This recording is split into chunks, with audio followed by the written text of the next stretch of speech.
ఒక మాయని తెలుసుకున్నాను, ఏది నా సొంతం కాదనుకున్నాను.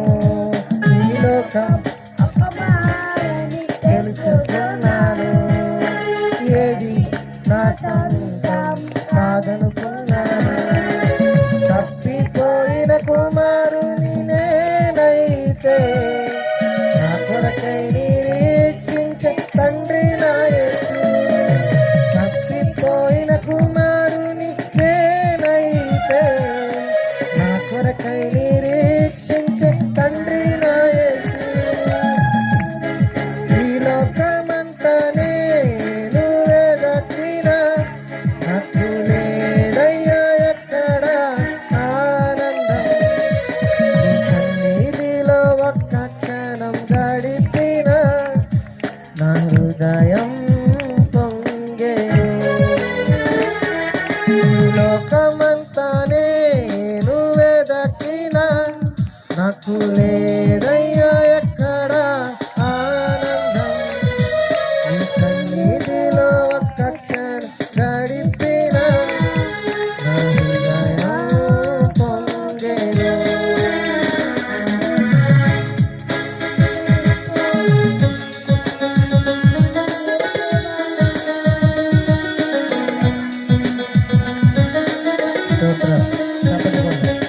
నీ ప్రేమకు ఏ ప్రేమ సాటి అదయ్యా, ఎన్ని ఉన్నా నీకు ఒకసారి రాదయ్యా. నన్ను మరువని ప్రేమ, నన్ను మరువని ప్రేమ చెప్పకూడదు.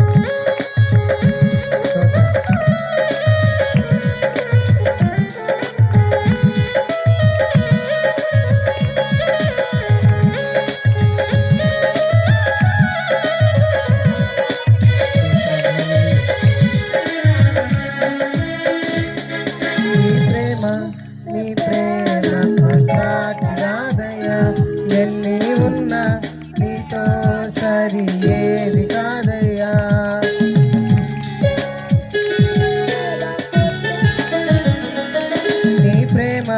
నీ ప్రేమకు సాటి రాదయ్యా, ఎన్ని ఉన్నా నీతో సరి ఏది కాదయ్యా. నన్ను మరువని ప్రేమ నీదయ్యా, నన్ను మార్చుకున్న ప్రేమ నీదే యేసయ్యా. నన్ను మరువని ప్రేమ నీదయ్యా, నన్ను మార్చుకున్న ప్రేమ నీదే యేసయ్యా. నేను వెదకిన నాకు లేదయ్యా ఎక్కడ ఆనందం. నీ సన్నిధిలో ఒక్క క్షణం గడిపిన నా హృదయం పొంగెను. ఈ లోకమంతా నేను వెదకిన నాకు లేదయ్యా ఎక్కడ ఆనందం. నీ సన్నిధిలో ఒక్క క్షణం గడిపిన నా హృదయం పొంగెను. నా హృదయం పొంగెను. హల్లెలూయా. ఇప్పటి వరకు మీరు చేసిన సహాయం కొరకు వందనాలు, స్తోత్రాలయ్యా. అయ్యా, నీ దాసుల నోట మీ మాట ఉంచండి, మధురమైన నీ మాటతో మీ దాసుని హృదయాన్ని నింపండి. మీ దాసుని హృదయంలో ఏమైతే మీరు నాయన తలచి ఉన్నారో అవన్నీ కూడా ప్రభువా అయ్యా, ఇక్కడ కూర్చున్న ప్రజలతోనూ ఈ మైక్ శబ్దం ద్వారా వింటున్న ప్రజలతోనూ మీరు మాట్లాడి ఈ ప్రజలందరికీ క్షేమము, ఆరోగ్యము, ఆనందము, అభివృద్ధి మీ జీవితాలలో మీరు అనుగ్రహించి సహాయం చేయమని దేవా, ఇంతవరకు మాతో ఉన్న దేవుడవు, ఇక ముందు కూడా మాతో ఉండి మమ్మల్ని నడిపించమని యేసు నామమును బట్టి వేడుకుంటున్నాను మా పరమ తండ్రి. ఆమేన్. దేవునికి స్తోత్రం. ప్రార్థించిన దైవ సేవకులకు ప్రత్యేకంగా ఈ సభ తరపున సుందరరావు గారి తరపున మరి ఈ దినాన్ని చూడనటువంటి వారు అనేక మంది భూలోకంలో ఉన్న ఈ భూలోకంలో ఉన్న దేవుడు మనకి చక్కటి భాగ్యాన్ని ఈరోజు ప్రభువుని ఆరాధించడానికి, ఇక స్వార్థ సభలో పాలు పొందడానికి దేవుడు ఇచ్చినట్టు మనం సిద్ధపడాలని ప్రభుపేట మీ అందరికీ మనం చేస్తా ఉన్నాం. మౌనంగా ఉండద్దు ప్రతి ఒక్కరు కూడా. దేవా, ఈ దినాన్ని ఇచ్చినందుకు నీకు వందనం, నీకే వందనం, నీకే వందనం, నీకే వందనం. నజరేయుడా నా యేసయ్యా, ఎన్ని యుగాలకైనా రాజ దైవము నీవేనని గలమెత్తి నీతినే చాటెదా. నజరేయుడా నా యేసయ్యా, ఎన్ని యుగాలకైనా ఈ భూమిని వేలాడదీసిన నా యేసయ్యా, శూన్యములో ఈ భూమిని వేలాడదీసిన నా యేసయ్యా, నీకే వందనం, నీకే వందనం, నీకే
సనమాయనా సియోనులో నిన్ను చూడాలని, సియోనులో నిన్ను చూడాలని ఆశతో ఉన్నాను నా యేసయ్యా, ఆశతో ఉన్నాను నా యేసయ్యా, నీకే వందనం,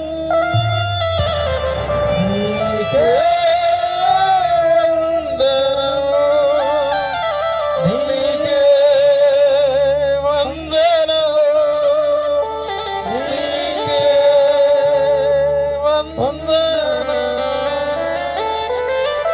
పరిశుద్ధుడా నీకు వందనాలు. చక్కటి దినాన్ని మాకు ఇచ్చి ప్రభా, ఈ సాయంకాల సమయంలో ప్రభా, ఈ రాత్రి వేళ ఇంతవరకు పాటలతోనూ మహిమపరిచాం, ఆరాధనతో నేను ఘనపరిచాం. ఆరాధనకు యోగ్యుడైనటువంటి దేవుని స్తుతిస్తుండగా మీ మహిమ మా మధ్యలో ఉంచామని బట్టి మీకు వందనాలు. కొద్దిసేపు ప్రభు వాక్యాన్ని ధ్యానించిపోతూ ఉండగా మీరు మాకు తోడుగా ఉండి నాలో నుండి మీరు మాట్లాడి ఎవరికి ఏ మాటలు అవసరమో ప్రభు అటువంటి మాటల చేత నీవే బలపరిచి సాయం చేసి నడిపించమని కొందరు తెలియస్తూ ఆరాధనకు యోగ్యుడైనటువంటి స్తుతిస్తూ యేసు నామను బట్టి అడిగి వేడుకుని ప్రార్థిస్తున్నాం మా పరమ తండ్రి.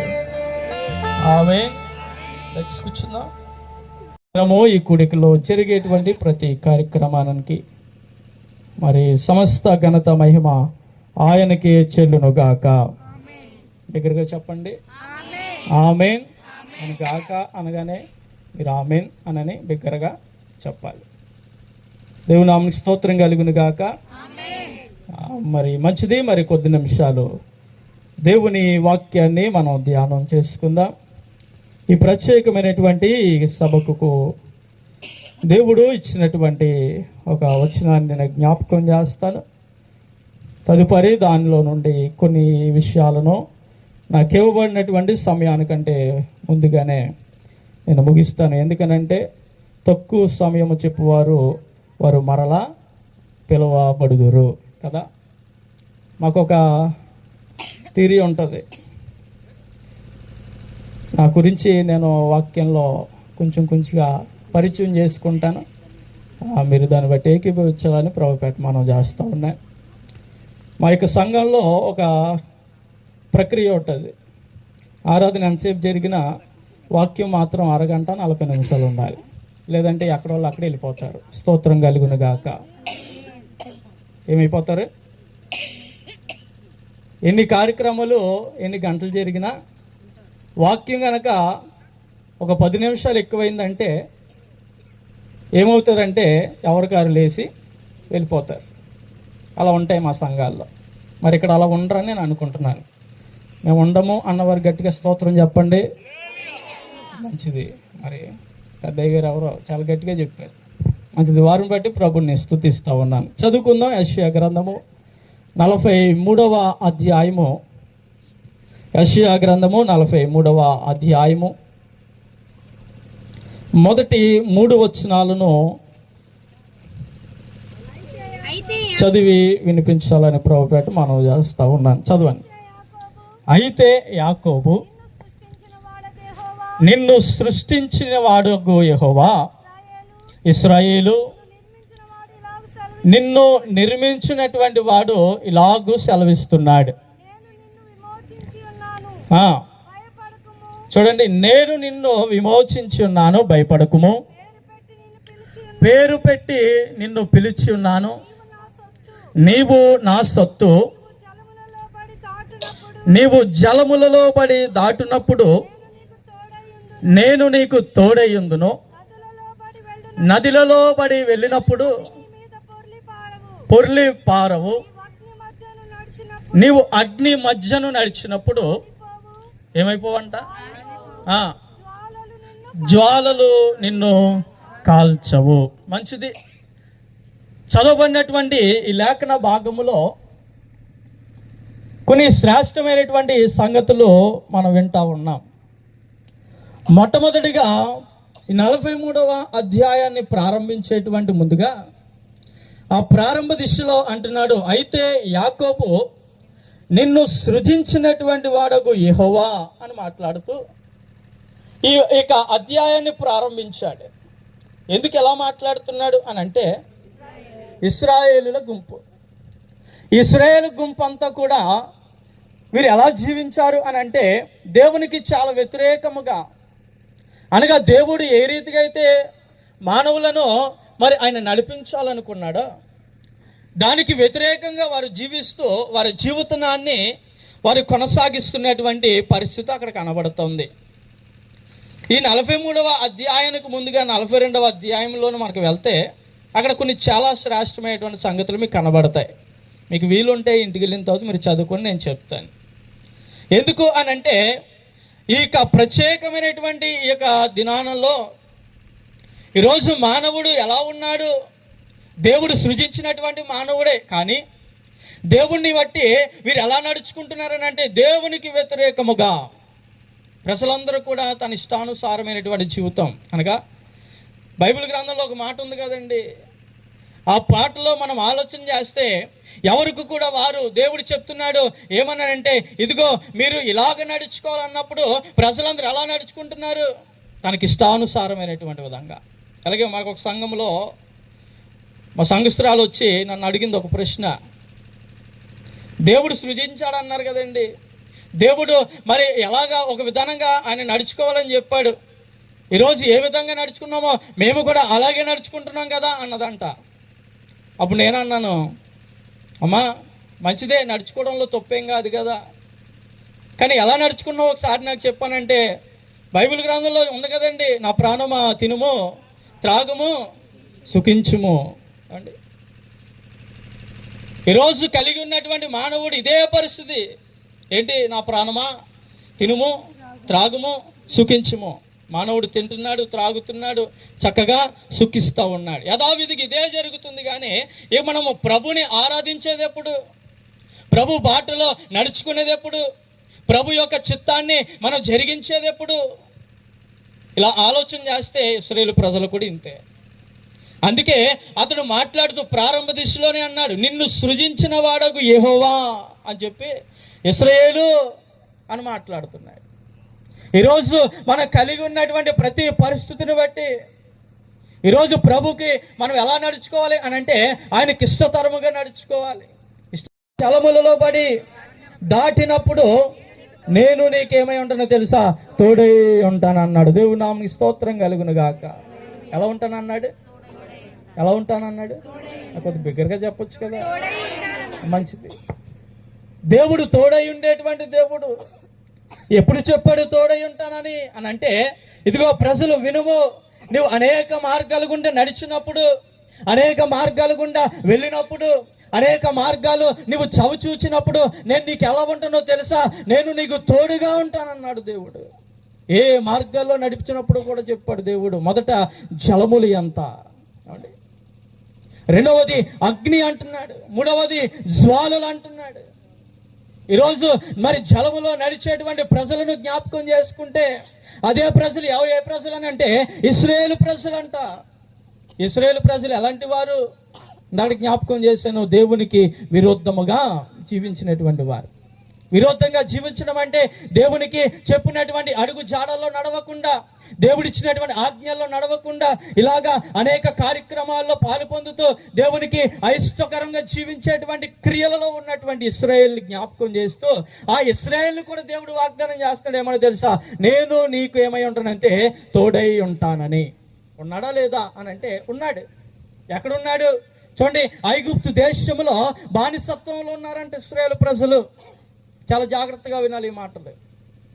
ఐగుప్తు దేశంలో బానిసత్వం చేస్తున్నటువంటి పరిస్థితుల్లో ఈ ప్రజలందరూ కూడా ఏమని మొరు పెట్టారని అంటే, ప్రభువా మాకొకరిని పంపిస్తానన్నావు కదా, ఈ బానిసత్వం నుండి మమ్మల్ని విడిపిస్తానన్నావు కదా, ఈరోజు అతడు ఏమయ్యాడు అని అడిగాడు ప్రభువుని. ఆ ప్రభుని అడిగినప్పుడు ప్రభు వారిని చూస్తూ ఉన్నాడు. ఎందుకంటే మన ప్రభు తోడై ఉంటానని వాగ్దానం చేసినా ఆయన పరీక్షించేటువంటి దేవుడై ఉన్నాడు. ఈరోజు నిన్ను పరీక్షిస్తాడు, ఇక్కడ ఉన్నటువంటి ప్రతి ఒక్కరిని కూడా పరీక్షిస్తాడు. అటువంటి పరీక్షల్లో ఉన్నారు ఎవరు అని అంటే ఇశ్రాయేలు ప్రజలు. దేవుని వాగ్దానం అయితే యెషయా భక్తుడితో ప్రవచింపబడుతుంది. ఏమని? ఇదిగో ప్రభు నీకు తోడై ఉంటానని జ్ఞాపకం చేస్తాడు. కానీ అక్కడ చూస్తే ఇశ్రాయేలు ప్రజలు ఎలా ఉన్నారు అని అంటే చాలా విరుద్ధముగా జీవిస్తున్నటువంటి విధంగా. అయినప్పటికీ కూడా దేవుడు వాగ్దానం చేస్తున్నాడు. ఇలా ఉన్నటువంటి ఈ పరిస్థితులన్నీ కూడా జ్ఞాపకం చేసుకుని దేవుడు ఆ పరిస్థితుల్లో ఈ ప్రజలందరూ కూడా ఐగుప్తు దేశాన్ని వీరు మరి స్వతంత్రించుకోలేనటువంటి పరిస్థితుల్లో ఉన్నప్పుడు దేవుడు ఒక దైవజనాన్ని ఏర్పాటు చేస్తాడు. తర్వాత ఐగుప్తు నుంచి నడిపించాడు. ఎవరి కనాను దేశానికి నడిపించడానికి అతడు అరణ్యంలో ప్రయాణం చేస్తున్నారు. ఒకరా ఇద్దరా అని అంటే ఎంతమంది? 6 లక్షల కాలాభం పైగానే. 6 లక్షల కాలాభూమి పైగా, అనగా 6 లక్షలుగా మనం జ్ఞాపకం చేసుకుంటే 6 లక్షల ప్రజలు ఎక్కడ నడిపిస్తున్నాడు అని అంటే అరణ్యంలో నడిపిస్తున్నాడు. అరణ్యంలో నడిపిస్తున్నటువంటి ఈ దైవజనుడు ఎలా ఉన్నాడని అంటే ఏమంటే మతిస్థిమితి లేనటువంటి పరిస్థితిలో. ఎందుకనంటే వీరు ఎలా జీవిస్తున్నారు, ఎవరికి వచ్చినటువంటి వారి విధంగా, ఎవరు నచ్చినటువంటి వారి జీవితము. అనేక పరిస్థితులు ఉన్నాయి, అనేకంగా నడిపించబడుతూ ఉన్నారు, అనేకముగా వీరు విరుద్ధంగా జీవిస్తున్నటువంటి పరిస్థితి. కాబట్టి దేవుడు వాగ్దానం చేశాడు ఏంటంటే నేను జలములలో వెళ్ళినప్పటికీ కూడా అవి నీ మీద ఏమవ్వంట, పారిపోవు కదా. అనగా నీ మీద వాటికి ఏమాత్రం కూడా ఎగసెగిసి పడడానికి దేవుడు పర్మిషన్ ఇవ్వలేదు. అందుకే వారు ఒక చోట నడిచారు. ఎక్కడ అని అంటే ఎర్ర సముద్రములో.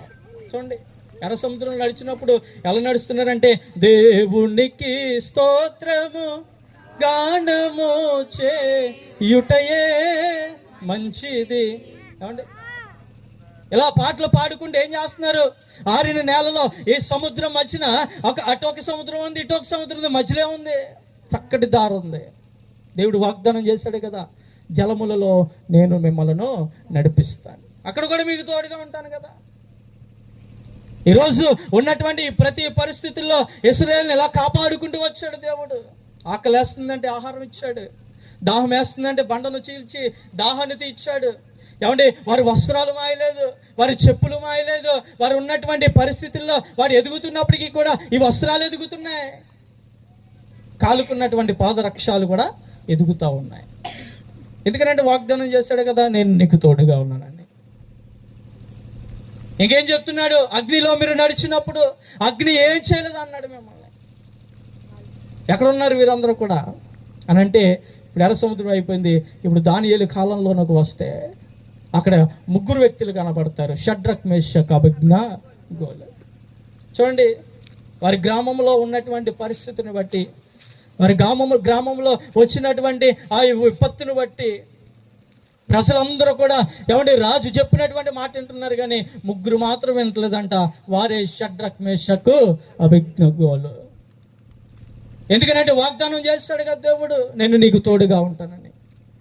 చూడండి, ఆ వాగ్దానం చేస్తున్నటువంటి దేవుడు ఇప్పుడు ఎవరిని కాపాడుతున్నాడు అని అంటే షడ్రక్ మేషక్ అబేద్నెగోలుని కాపాడుతూ ఉన్నాడు. ఎక్కడ కాపాడాడనంటే అగ్నిలో కాపాడినటువంటి దేవుడు. రాజు అయితే వీరిని అగ్నిలో వేస్తాడు, కానీ రాజు చూస్తున్నప్పుడు ఇప్పుడు 3 కాదు, ఎంతమంది కనబడుతున్నారు, అక్కడ 4గా కనబడుతున్నారు. రాజు ఆశ్చర్యపడుతున్నాడు. పక్కన ఉన్నటువంటి సైనికులను అడుగుతున్నారు, ఒరే మీరు వేసింది 3 అంటే అవును రాజా మేము 3 వేసాం అంటున్నాడు. మరేంట్రా నాకు 4 కనబడుతున్నారు. వారిని బయటకు తీసినప్పుడు వారిలో వారి వెంటికైనా కూడా కాలిపోలేదు. ఎందుకు అని అంటే ఇవన్నీ కూడా మనము చూస్తున్నట్లయితే దేవుడు వాగ్దానం చేస్తాడు. జలములో ఉన్నప్పుడు, ఏమంటే మీరు జ్వాలలో వెళ్ళినప్పుడు, అగ్నిలో ఉన్నప్పుడు నేను మీకు ఏమై ఉంటానంటే మీకు తోడుగా ఉంటాను అన్నాడు దేవుడు. తోడుగా ఉన్నటువంటి దేవుడు ఏమంటే వాగ్దానం చేసినటువంటి నమ్మదగినటువంటి దేవుడై ఉన్నాడు. ఆయన వాగ్దానం చేసినటువంటి వాడు కనుక ఆ వాగ్దానాన్ని అతను విడిచిపెట్టేటువంటి దేవుడు కాదు. ఈరోజు పరిస్థితుల్లో మన అనేక మంది వాగ్దానాలు చేస్తారు. ఏమని, నేను నీకు తోడుగా ఉన్నానని, లేకపోతే నేను నీకు సహాయం చేస్తానని, లేకపోతే నేను మీ వెన్నంటూనే ఉంటానని. ఏమంటే బాధల్లో వచ్చినప్పుడు ఆ బాధల్లో వాగ్దానం చేస్తారు.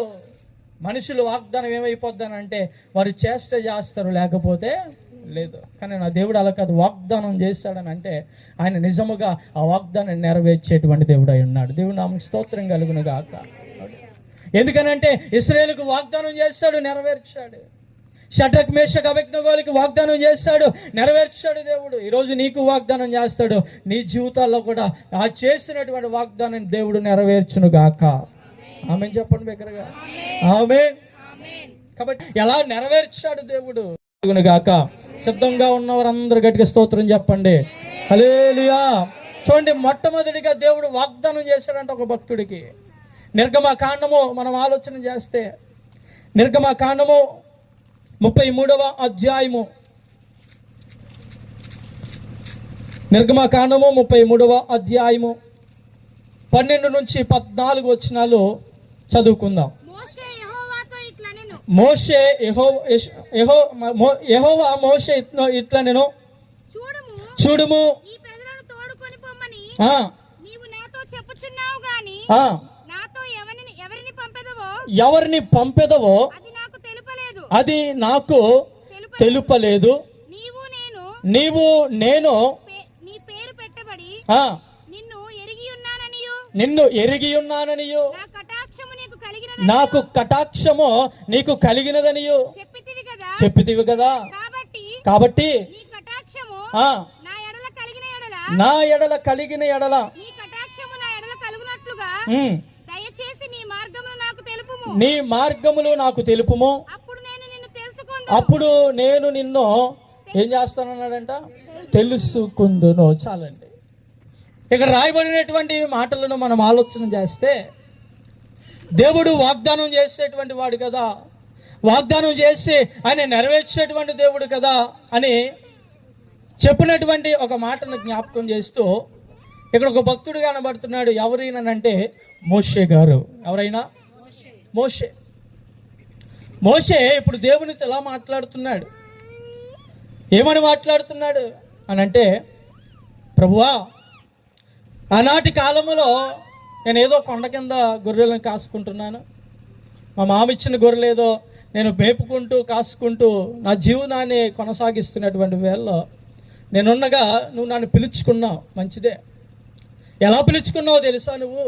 నేను అప్పటికే చెప్పాను, ప్రభువా, నేను నోటి మాంద్యం గలవాడిని, నేను ఏమాత్రం కూడా మరి మాట్లాడలేనటువంటి వాడిని. నేను మాట్లాడితే నా నోటి నుండి ఏమొస్తుంది అని అంటే నత్తి వస్తుంది కనుక నేను సరిగ్గా మాట్లాడను. అలాంటిది నువ్వు ఎవరినో ఐగుప్తులో ఉన్నారంట, బానిసత్వంలో ఉన్నారంట, నువ్వు వారిని నడిపించుకుని రమ్మన్నావు, ఏమాత్రంగా నువ్వు నన్ను ఎంచుకుంటున్నావు అని అడిగాను కదా. ఈరోజు అప్పుడు చెప్పు నాకు ఒక మాట, ఏమనంటే, నేను చెప్తున్నాను, నువ్వు వెళ్ళు అన్నావు, నేను నీకు తోడుగా ఉంటాను అన్నావు. వచ్చాను. వచ్చినటువంటి పరిస్థితుల్లో ఇగో ఈ ప్రజలను తోడుకొచ్చాను కదా, ఈ ప్రజలను తోడుకొచ్చాను. ఈ ప్రజలందరూ కూడా ఎవరి ఇష్టానుసారంగా వారు బ్రతుకుతూ ఉన్నారు. సందర్భంగా చెప్పాలనంటే ఈనాటి సేవకుల యొక్క పరిస్థితి ఇదే. తెలుసా మీకు? ఎందుకనంటే మా సంఘంలో మీకు ఎలా ఉంటుందో తెలియదు, కానీ నా సంఘం గురించి చెప్తున్నాను, మిమ్మల్ని కాదండి. నా సంఘంలో నేను ఏమాత్రం హెచ్చరించినా ఆ హెచ్చరించుని దేవుడు వారు ఎలా తీసుకుంటారంటే చాలా బాధగా తీసుకుంటారు. దేవుడేమో హెచ్చరించడం అని చెప్తాడు, హెచ్చరిక మాటలు చెప్తానేమో ఎవరికి బాధ? సంఘానికి బాధ. ఇప్పుడు ఆడు ఎక్కడో చోటకి వెళ్ళిపోతాడు, మరలా వాడిని పట్టుకుని మనం ఏం చేయాలి? అమ్మా తప్పు అయిపోయింది, ఏదో ఇంకెప్పుడు ఏమన్నమ్మా. కాబట్టి యథాప్రకారంగా నువ్వు ఎలా వచ్చేదానువో అలాగే వచ్చే, ఇంకెప్పుడు కూడా నేను ఈ గద్దింపు మాటలు చెప్పను. దేవుడు నిన్ను దీవించును గాక. ఆమె చెప్పండి, అంతే కదండి. ఏం చెప్పాలి? ఈనాటి ప్రజలకి హెచ్చరిక మాటలు సరిపోవట్లేదు. ఏం కావాలి? ప్రతిసారి దేవుడు నిన్ను దీవించును గాక, లేకపోతే నీవు నీ పిల్లలు ఆశీర్వదింపబడుదురు గాక. ఈ ప్రసంగాలు కావాలి మనకి. దేవుడు దీవిస్తాడు, మంచిదే. దేవుడు ఆశీర్వదిస్తాడు, మంచిది. ఎప్పుడు మనం కరెక్ట్గా ఉన్నప్పుడు. సేవకుడు ఏదో చెప్పాడని ఈ సంఘంకి వచ్చేదాన్ని ఇంకెక్కడికి వెళ్ళిపోతావు? ఇంకో సంఘానికి వెళ్ళిపోతావు. నువ్వైతే సంఘాలు మార్చగలవు, కానీ పాస్టర్ గారు ఎవరు కూడా సంఘాన్ని మార్చగలరు అంటారా? అలా మార్చితే ఈరోజు మాకు ఎన్ని సంఘాలు ఉండేయో. స్తోత్రం కలుగును గాక. మోసే పరిస్థితి కూడా ఇదే. ఏంటో తెలుసా? ఒకడు తప్పిపోతున్నాడు, ఆ తప్పిపోతున్నటువంటి రే తప్పిపోకూడదు, దేవుడు ఎలా చెప్పాడు, ఎలా నడుచుకోమన్నాడు అని వాడికి బుద్ధి చెప్పి వాడిని సరైన మార్గంలోనే పెట్టేటప్పటికి మళ్ళీ ఈ పక్కన ఉన్నవాడు ఏమైపోయాడు? తప్పిపోయాడు. ఎందుకనంటే ఇద్దరు ముగ్గురు కాదు కదా, లేకపోతే నాకులాగా 200 మంది సంఘం 300 సంఘం మంది కాదు కదా. ఎంతమంది? 6 లక్షల కాలాభము పైగానే. అనగా ఇక్కడ మొదలెడితే ఎక్కడికి వెళ్ళిపోవాలి? సైన్యాన్ని చూడడానికి కూడా మనకి సరిపోదు. అనగా అంత సైన్యాన్ని ఏమంటే సరైన క్రమబద్ధములో నడిపించడానికి మరి ఏమైపోయాడు ఈ మోషే? చాలా విసుగుపోయాడంట, చాలా విసుగుపోయాడు. అందుకే ఈ మోషేతో చెప్తున్నాడు దేవుడు. ఈ మోషే మొదటిగా దేవునితో మాట్లాడాడు. దేవా, ఎవరినో పంపిస్తానన్నావు కదా, అర్జెంటుగా ఆయన పంపించు. ఎందుకనంటే ఈ మనుషులతో నేను ఏగలేకపోతున్నాను, ఈ మనుషులతో నేను నడవలేకపోతున్నాను, ఈ మనుషులతో నేను మరి ఏ విధంగా నేను ఎలాగ బుద్ధి చెప్పాలో బుద్ధి చెప్పినా మరి ఒకటి బుద్ధిలో ఉంటే ఇంకొకటి తప్పిపోతా ఉన్నాడు. కనుక ఈ మనుషులతో నేను మాత్రం ఆగలేను. అని చెప్పి దేవుని దగ్గర ఏం చేస్తున్నాడంటే మోకాల్లోనే ప్రార్థన చేస్తున్నాడు. ఏ మోషే అని అంటే విసుక్కుపోయినటువంటి మోషే. రాసుకో, విసుక్కుపోయినటువంటి మోషేతో ఇప్పుడు దేవుడు మాట్లాడుతున్నాడు. ఏమనో తెలుసా? చదవండి కింద వచ్చినాన్ని. నా సన్నిధి నీకు తోడుగా వచ్చును, నేను నీకేం చేస్తానంటే విశ్రాంతి కలగజేస్తానన్నాడు. చప్పలు కొట్టి దేవుని మహిమపరచొచ్చు కదా. దేవుని నామనికి స్తోత్రం కలుగునుగా. హల్లెలూయా. ఏమని మాట్లాడుతున్నాడు ఇప్పుడు దేవుడు? మొదటేమో ఈ విసుకుపోయినటువంటి మోషే దేవుణ్ణి అడుగుతా ఉన్నాడు, ప్రార్థిస్తూ, ప్రభువా ఈ ప్రజలు ఎలా ఉన్నారో కూడా నువ్వు చూస్తూ ఉన్నావు, ఈ ప్రజలు ఎలా ఉన్నారో నువ్వు ఎరిగినటువంటి వాడు. ఎందుకనంటే ప్రజలు కలిగి ఉన్నటువంటి వాటిలో ఐగుప్తు విడిచి ఎవడి కానాను దేశానికి వెళ్తున్నటువంటి ప్రయాణంలో సీనాయి కొండపైన ఆగినప్పుడు మోషే పైకి వెళ్ళినట్టునే ఈ ప్రజలందరూ ఏమైపోయారనంటే దేవునికి వ్యతిరేకంగా నడిచిపోయారు. మోషేకి ఒక అన్నాడు మోషే ఇంక రాడు, కొండపైకి వెళ్ళి ఒక 40 దినాలు అయింది అంటున్నారు ప్రజలందరూ కూడా. అంటున్నప్పుడు అహరోను అంటున్నాడు, అతను రాడేమోలే అన్నప్పుడు ఇప్పుడు మాకు దేవుడు కావాలన్నాడు. అహరోను ఏం చెప్పాలి? కాదు అన్న వస్తాడు, అన్న ఏం చేస్తాడు? మనల్ని నడిపిస్తాడు, మీరు ఎవరు కూడా కంగారు పడద్దు అని చెప్పడం మానేసి ఇప్పుడు వారు అడిగినట్టుగా ఏం చేస్తున్నాడంటే ఒక బంగారుపు దూడను చేశాడంట. వారికి కలిగినటువంటి బంగారాన్ని అంతా ఇచ్చేసారు, వారికి కలిగినటువంటి బంగారాన్ని అంతా కూడా దారిపోస్తారు. ఇప్పుడు ఆ బంగారాన్ని కరిగించి కరిగించినటువంటి దానితో ఒక బంగారం దూడం చేసి ఇప్పుడు ఇశ్రాయేలు అందరూ ప్రజలు ఊరేగుతున్నారు. ఏమన్నా తెలుసా? ఇంతవరకు మమ్మల్ని నడిపించిన దేవుడవు నీవే. ఎవరు చూస్తున్నాడు? మోషే చూశాడా? మోషే చూడలేదు. ఎవరు చూశాడు? సర్వశక్తి కలిగినటువంటి దేవుడు చూశాడు. కిందకు వచ్చేటప్పటికి ఎవరు తందన వారిది. త్రాగేవాడు త్రాగుతున్నాడు, డ్యాన్స్ చేసేవాడు డ్యాన్స్ చేస్తున్నాడు, ఎలా బ్రతికేవాడు అలా బ్రతుకుతున్నాడు. అక్కడ ఆడ మగాని తేడా లేదు. దేవుడు చూచాడు, పైనుండి వచ్చి మోషే చూశాడు. ఏంటి ప్రజలందరూ కూడా ఎలాగైపోయారు? చాలా చింతించాడు, విసిగిపోయాడు ఇంక ప్రజలతో. ఇప్పుడు అంటున్నాడు, ప్రభువా నీకు వందనాలయ్యా, నన్ను రక్షించయ్యా అని విసిగిపోయినటువంటి మోషేతో చెప్తున్నాడు. ఇప్పుడు నా సన్నిధి నీకు తోడుగా వచ్చును, నేను నీకు విశ్రాంతి కలగజేస్తాను అన్నాడు. చూడండి ప్రియులారా, ఈరోజు దేవుడు ఇచ్చేటువంటి వాగ్దానంలో నడిపించబడినప్పుడు, ఆ వాగ్దానంలో మన జీవితాల్లో పొందుకున్నప్పుడు ఈరోజు మనకంటే అదృష్టవంతులు ఎవరో లేరు. ప్రపంచ దేశాలలో అనేక మంది విచ్చలవిడిగా తిరుగుతున్నటువంటి ప్రజలు ఉన్నారు, ఇశ్రాయేలు ప్రజల వలె. కానీ ఈ సభలో కూర్చున్నటువంటి నీవు నేను కూడా ఈరోజు ఇదే పరిస్థితి కలిగి ఉన్నావేమో. దేవునికి విరోధంగా జీవిస్తూ, దేవునికి విరోధంగా నడుస్తూ ఈరోజు సేవకులను బాధ పెడుతున్నటువంటి స్థితిలో మనం ఉన్నామేమో. ఈరోజు మన బ్రతుకులు మార్చబడును గాక. ఆమెను చెప్పండి బిగ్గరగా. ఎందుకనంటే ఈరోజు ఈ విసుగుపోయినటువంటి మోషే దేవునికి ఎలాగైతే ప్రార్థించాడో, ఈరోజు నీవు కూడా అనేక పరిస్థితులు బట్టి విసిగిపోయి ఉంటావు. నీ కుటుంబంలో వచ్చేటువంటి సమస్యలు బట్టి విసిగిపోయేవేమో, ఈరోజు నీకున్నటువంటి ఈ పరిస్థితులను బట్టి విసిగిపోయేవేమో, నీకున్నటువంటి ఆర్థిక ఇబ్బందులు బట్టి విసిగిపోయేవేమో, కుటుంబ వ్యవహార పరిస్థితులను బట్టి నువ్వు విసిగిపోయినటువంటి వేళ ఉన్నావేమో. ఈరోజు విసిగిపోయినటువంటి మోషేతో ఎలా అయితే మాట్లాడాడో, ఎలాగైతే వాగ్దానం చేశాడో, ఈరోజు నీతో నాతో కూడా అదే వాగ్దానం చేస్తున్నాడు. ఏమన్నా తెలుసా? నా సన్నిధి నీకు తోడుగా వచ్చును. ఆయన సన్నిధికి తోడుగా వస్తే ఏంటంటే, మనకి సన్నిధి తోడుగా వస్తే విసుగు ఎక్కడ వస్తుంది? ప్రార్థనలో కూర్చుకుంటే సన్నిధిలో ఉంటేనే మనకే విసుగు కదా. అవునంటారా కాదంటారా?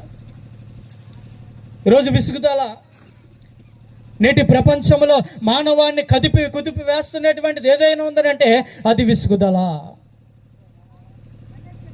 సంఘ క్రమంలో విసుగుదల చెందుతూ ఉంటాం. ఈరోజు ఏ పరిస్థితి అలా ఉన్నప్పటికీ కూడా ఏ విసుగుదలలో నువ్వు ఉన్నావో ఆ విసుగుదలలో దేవుడు నీకు విశ్రాంతినిచ్చునుగాక. ఆమేన్. ఎందుకనంటే మోషేకి ఇచ్చాడు ఈ వాగ్దానం. దేవుడు మోషేకి ఇచ్చి చెప్తున్నటువంటి మాటలు ఇవి. నా సన్నిధి నీకు తోడుగా వస్తాయి. ఎందుకనంటే సన్నిధిలో ఏముందో తెలుసా? సంపూర్ణ సంతోషము. అంటే ఇంకా అక్కడ విసుగు ఉండదు. ఇక సంపూర్ణ సంతోషము కలిగినది ఏదైనా ఉన్నదనంటే అది దేవుని మందిరం ఒకటే. అందుకే దావీదు భక్తుడు అంటాడు, నీ సన్నిధిలో సంపూర్ణమైనటువంటి సంతోషము కలదు, నీ కుడి చేతిలో నిత్యము సుఖలము కలవు. ఎందుకు అంటున్నాడు అని అంటే, దావీదు దేన్ని అనుభవించాడో తెలుసా? దేవుని సన్నిధిని అనుభవించాడు.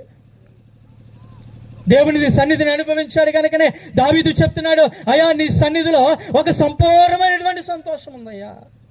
ప్రపంచంలో నువ్వు ఎక్కడికి వెళ్ళినా ఒక మానవుడు వెళ్ళి అడిగాడంట, ఏమన్నా తెలుసా, ధనవంతుడి దగ్గరికి వెళ్ళి ఆ ధనవంతుని చూచి అంటున్నాడు, ధనవంతుడా ఇంత సంతోషాన్ని ఎక్కడ కొనుక్కున్నావు, కొంచెం ఈ సంతోషాన్ని నాకు కూడా ఎక్కడ దొరుకుతుందో చెప్పు, నేను కూడా వెళ్ళి కొనుక్కుంటాను అన్నాడంట.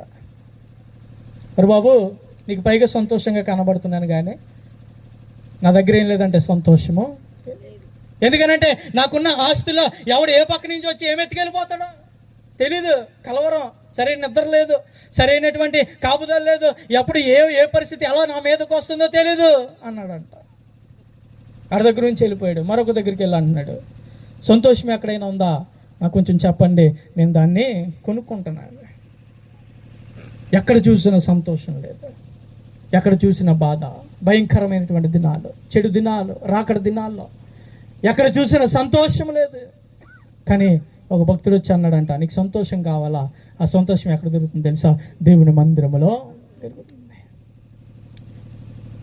ఈరోజు ఎందుకనంటే దేవుని మందిరాన్ని విడిచిపెట్టేటువంటి వారు అనేక మంది ఉన్నారు, సంఘ క్రమాలను విడిచిపెట్టేటువంటి వారు అనేక మంది ఉన్నారు. ఎందుకనంటే వారి నిజమైనటువంటి సంతోషాన్ని అనుభవించలేనటువంటి స్థితిలో ఉన్నారు. ఈరోజు ఒక మాట చెప్పనా, నీ ఇంట్లో మనశ్శాంతి లేదు, విసుగుదల చెందో, బయట ప్రపంచంలో మనశ్శాంతి లేదు, విసుగుదల చెందో, కానీ దేవుని సన్నిధిలో ఏమంటో తెలుసా, సంపూర్ణమైనటువంటి సంతోషం. అక్కడ విసుగుదల ఉండదు, అక్కడ విసుగుదల మనకు చెందలేము. ఎందుకనంటే దేవునితో గడిపేటువంటి ఆ దినాన్ని గడిపినప్పుడు ఆ దినంలో మనకి ఏముండో తెలుసా, గొప్ప సంతోషాన్ని దేవుడిస్తాడు. ఇంకా చెప్పాడు, సంతోషం మాత్రమే కాదు, విశ్రాంతి కదండి, విశ్రాంతి దొరుకుతుంది. ఏ విశ్రాంతి, మనం కష్టపడి వస్తాం కదా, కష్టపడి వచ్చిన తర్వాత మనం ఏం తీసుకుంటాం, విశ్రాంతి తీసుకుంటాం. కానీ ఇది ఆ విశ్రాంతి కాదు, దేవుడిచ్చేటువంటి విశ్రాంతి, అదొక ఆశీర్వాదకరమైనటువంటి విశ్రాంతి. దేవుని నామమునకు స్తోత్రం కలుగును గాక. ఇలా అనేకమైనటువంటి సందర్భాలు ఉన్నాయి.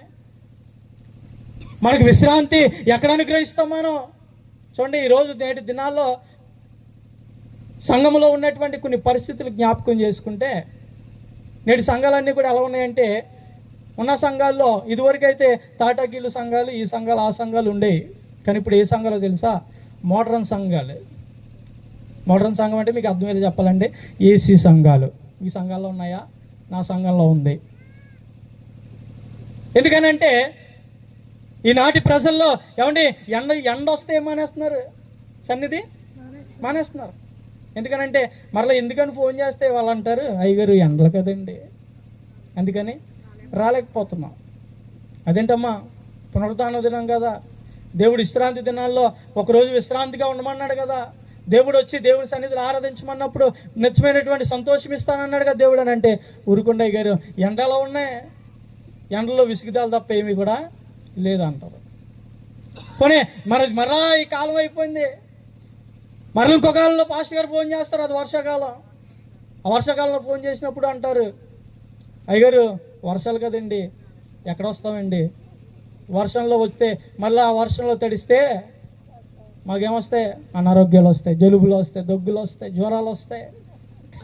కొన్ని ఈ కాలం కూడా అయిపోయింది, ఏంటి వెళ్దాం. ఇంకో కాలం ఉంది, ఏ కాలం, శీతాకాలం కదా.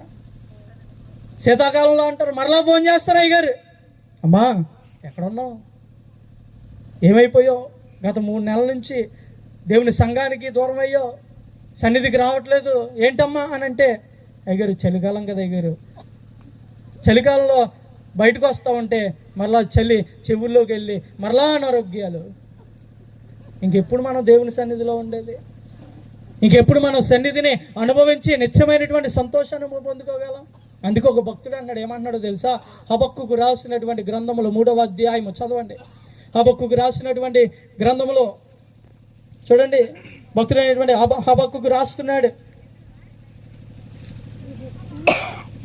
హబక్కుకు రాస్తూ ఆయన అంటున్నాడు, చూడండి 3వ అధ్యాయము చివరి వచనాల్లో మనం చదువుకుందాం.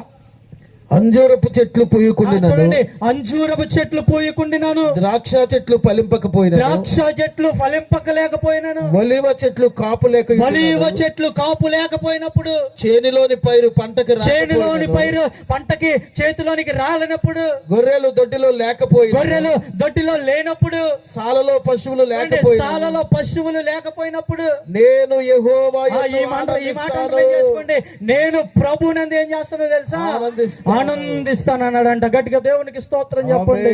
హల్లెలూయా. హబక్కూకు రాస్తూ అంటున్నాడు, ఎందుకయ్యా ఈ పరిస్థితులన్నీ కూడా అనంటే, చూడండి, ఒకరోజు ఏం పోయింది, అంజూరు చెట్లు పూయలేదంట, ద్రాక్ష చెట్లు ఫలించలేదనంట, గొర్రెల సాలలు లేవంట, పశువులు లేవంట, చేతిలోనిటువంటి పైరు చేతిలోనికి రాలేదు. ఇలా అనేక రోజుల్లో ఇలా బాధపడుతున్నటువంటి హబక్కూకు అంటున్నాడు, అయినప్పటికీ కూడా నేను ఎక్కడ ఆనందిస్తాను తెలుసా, నా దేవుని యందు నేను ఆనందిస్తాను. గట్టిగా చప్పలు కొడుతూ ప్రభు నామమున కనపడతాను. చూడండి ఎన్ని కష్టాలు. ఒక కష్టం కాదు హబక్కూకి, ఒక కష్టం కాదు, అనేక కష్టాలు వచ్చినప్పటికీ కూడా ఎక్కడ ఆనందిస్తున్నాడు. మనకి ఎండాకాలం వద్దు, వర్షాకాలం వద్దు, చలికాలం వద్దు, ఇక ఏ కాలం, దేవునికి ఏ మహిమ కలుగును గాక. మంచి మాట చెప్పారు. ఏ కాలమో తెలుసా, పోయే కాలం అంట. ఇంక పోయే కాలంలో పరదేశులము ప్రియులారా కదా, ఇంకంతే మన జీవితం. ఇంక ఎప్పుడు అనుభవిస్తావు దేవుని సన్నిధిని? విసిగిపోయానని చెప్పుకుంటున్నావు, విసిగిపోయానని ప్రార్థిస్తున్నావు, విసిగిపోయానని దైవ సేవకులకు వచ్చి సాక్ష్యం చెప్తా ఉన్నావు. ఈరోజు అనేక పరిస్థితుల్లో విసిగిపోయినప్పుడు నీకు నిజమైనటువంటి విశ్రాంతి కావాలనంటే భక్తుడు చెప్తున్నాడు ఏంటో తెలుసా, దేవుని సన్నిధిలో మనం ఉండాలి, దేవుని సన్నిధిని అనుభవించాలి. ఈరోజు సంఘాల మీద సంఘాలు మార్చడం కాదు, ఏ సంఘమైనా అదే వాక్యం, అదే గ్రంథం. వాక్యం మారదు, గ్రంథం మారదు, మారితే నువ్వే మారాలి. నిజమైనటువంటి సంతోషం ఎక్కడుంది? దేవుని సన్నిధిలో. అందుకే దేవుడు మోషేకు వాగ్దానం చేస్తున్నాడు, ఏమన్నా తెలుసా, నా సన్నిధి నీకు తోడుగా వచ్చును, నేను నీకు విశ్రాంతిని కలగజేస్తాను అంటున్నాడు. మోషే చాలా హ్యాపీగా ఉన్నాడు, ఇప్పుడు చాలా హ్యాపీగా ఉండి ఇప్పుడు ప్రజలందరినీ కూడా నడిపిస్తున్నాడు. ఇక చింత లేదు, ఏ బాధ లేదు, ఏ కష్టం లేదు మోషేకి. ప్రార్థన చేసినప్పుడల్లా ప్రజల్ని సరిదీస్తున్నాడు, ప్రార్థన చేసినప్పుడల్లా ప్రజల్ని వెన్నంటూ నడిపిస్తున్నాడు, ప్రార్థన చేసినప్పుడల్లా మోషేకి తోడుగా ఉంటున్నాడు. ఇలాగా ఆయన సన్నిధిని తోడుగా నడిపించాడు. ఈరోజు పరిస్థితులను బట్టి విసిగిపోయావా? అయితే ప్రార్థన చే, దేవుని సన్నిధిలో ఉండు. ఈరోజు ప్రతి పరిస్థితి నుండి నా దేవుడు నీకు విశ్రాంతిని కలగజేయునుగాక. ఆమెను చెప్పండి బిగ్గరగా. ఇక రెండవదిగా, ఇంకా ఏ పరిస్థితుల్లో ఉన్నటువంటి వారికి దేవుడు వాగ్దానం చేశాడు. న్యాయాధిపతుల గ్రంథము 7వ అధ్యాయము చూడండి. న్యాయాధిపతుల గ్రంథము 7వ అధ్యాయము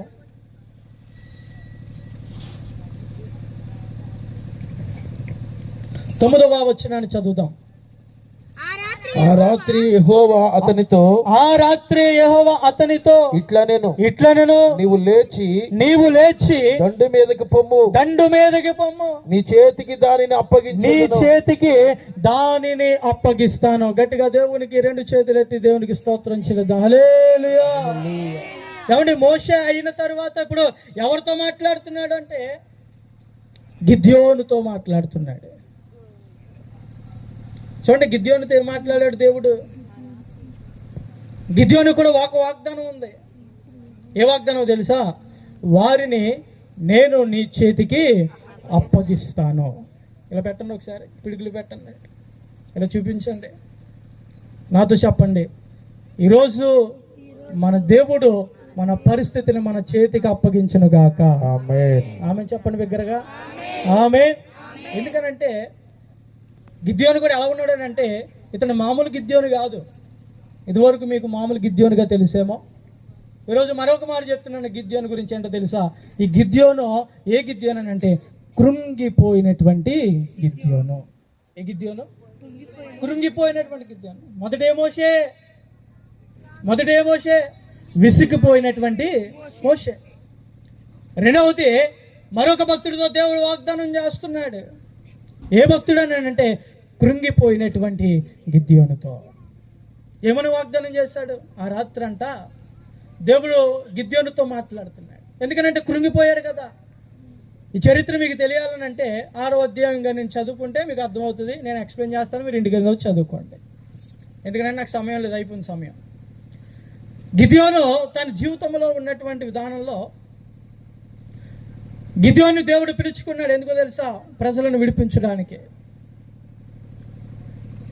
ఆనాటి కాలంలో ఇశ్రాయేలు ప్రజలందరూ కూడా తన జీవితాన్ని కొనసాగిస్తున్నటువంటి దినాల్లో వారు పంటలేసి ఆ పంటని చాలా బాగుగా చేసుకొని ఆహారానికి సిద్ధపరచుకునేటువంటి పంటను ఎవరి చేతికి వచ్చేటప్పటికి దాన్ని కోసుకుని వెళ్ళిపోయేటువంటి వారు 2 గుంపులు ఉన్నాయి. వారే మిద్యానీయులు, అమోరీలు అనేటువంటి వారు. ఈరోజు వీరున్నటువంటి పరిస్థితిని అంతా కూడా జ్ఞాపకం చేసుకుంటే చేతిలోనికి వచ్చేటప్పటికి వారందరూ కూడా వారి దండుతో దిగినటువంటి పరిస్థితి. వారి దండుతో దిగినప్పుడు ఏమంటే వారందరూ కూడా కష్టపడినదంతా కూడా వారందరూ కూడా ఏమైపోయారంటే ఈ మిద్యానీయులు, అమాలేకులు వీళ్ళందరూ వచ్చి వాటిని అన్నిటిని కూడా ఎత్తుకుని వెళ్ళిపోయేవారు. ఇశ్రాయేలు ప్రజలకు తినడానికి ఆహారం ఉండేది కాదు. ఇప్పుడు యుద్ధం చేద్దామని అంటే ఇశ్రాయేలుకి ఏంటి? భయం. అయినప్పటికీ కూడా వారు వచ్చినప్పుడు ఎవరి గుర్రాలకు వాళ్ళు వెళ్ళిపోయి వారు తలదాచుకున్నటువంటి పరిస్థితి. ఇలా ఉన్నటువంటి ఈ సందర్భంలో ఎవడు ఇప్పుడు మిద్యానీయుల మీదని ఓడించడానికి గిద్యోను బయలుదేరుతున్నాడు. ఇప్పుడు దేవుని వాగ్దానం పెట్టుకొని ఎలాగో తెలుసా? గిద్యోను దగ్గర తనకున్నటువంటి సైన్యం ఎంతమంది అంటే 32,000 మంది. ఎంతమంది? 32,000 మంది.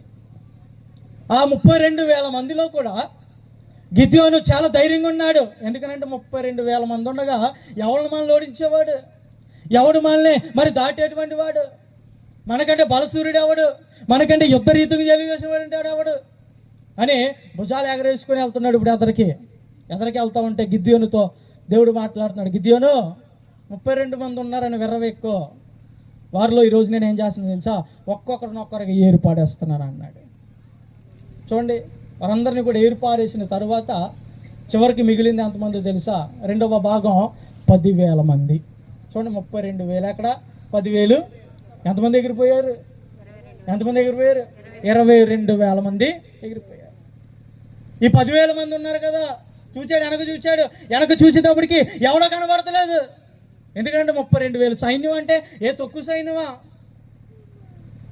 అయినప్పటికీ కూడా మరలా లెక్కెట్టుకున్నాడు. 10,000 మంది ఉన్నారు. ఇప్పుడు సరే 10,000 మంది ఉన్నారు కదా, మనల్ని ఓడించేది ఎవడు?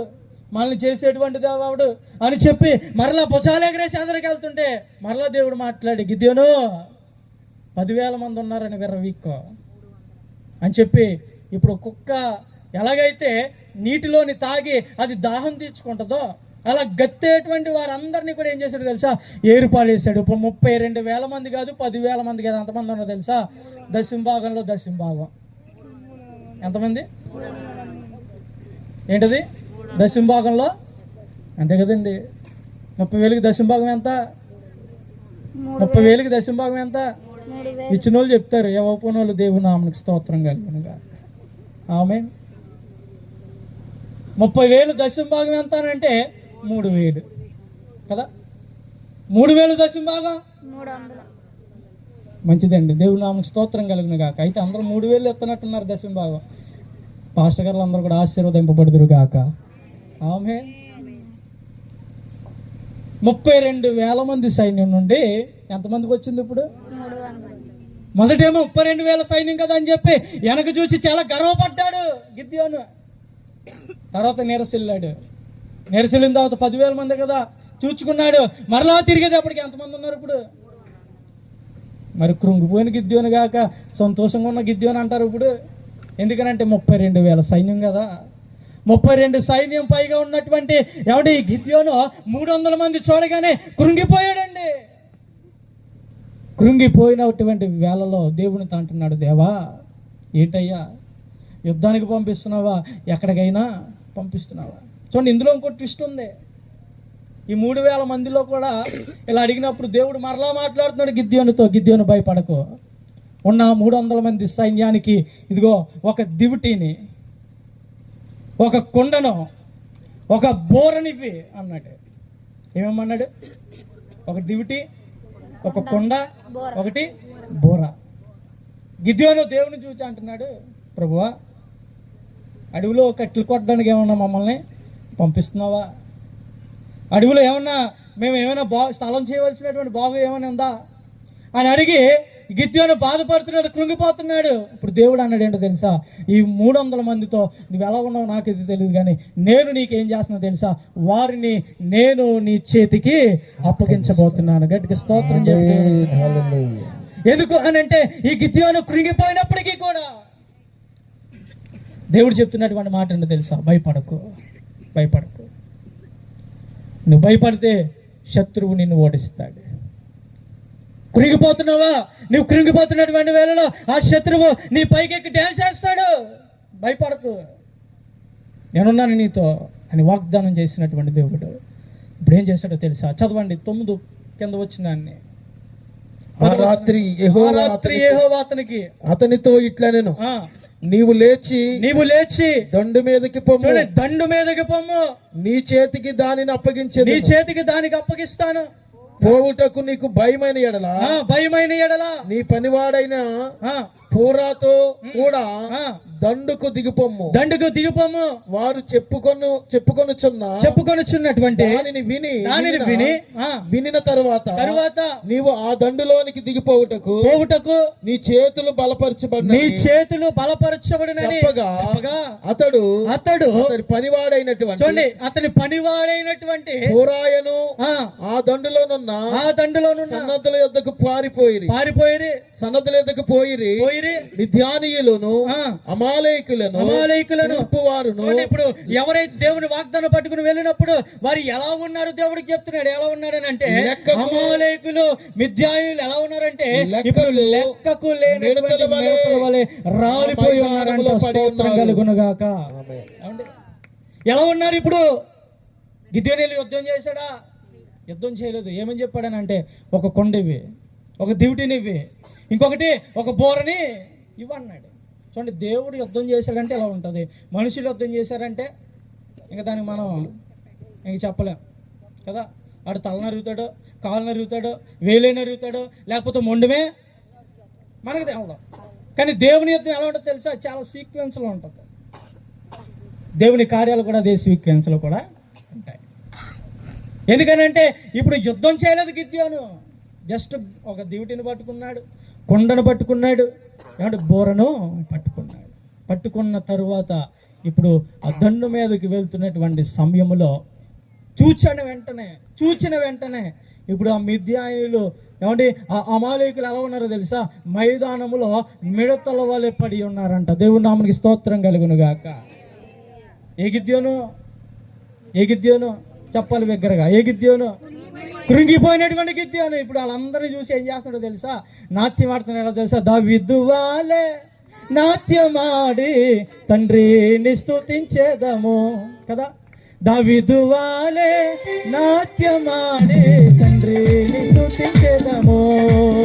యేసయ్యా స్తోత్రము, యేసయ్యా స్తోత్రము, యేసయ్యా స్తోత్రము, యేసయ్యా స్తోత్రము. దావీదు వాలే నాట్యమాడి తండ్రిని స్తుతించెదము.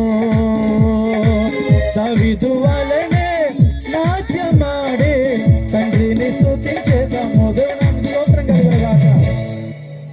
మీరు ఎలా ఉన్నారు తెలుసా? గిద్యోనికి కదండి సంతోషం, మాకెందుకులే మాకేమైనా వచ్చిందా అన్నట్టు చప్పలు కొడుతున్నారు మీరు. స్తోత్రం కలుగునుగాక.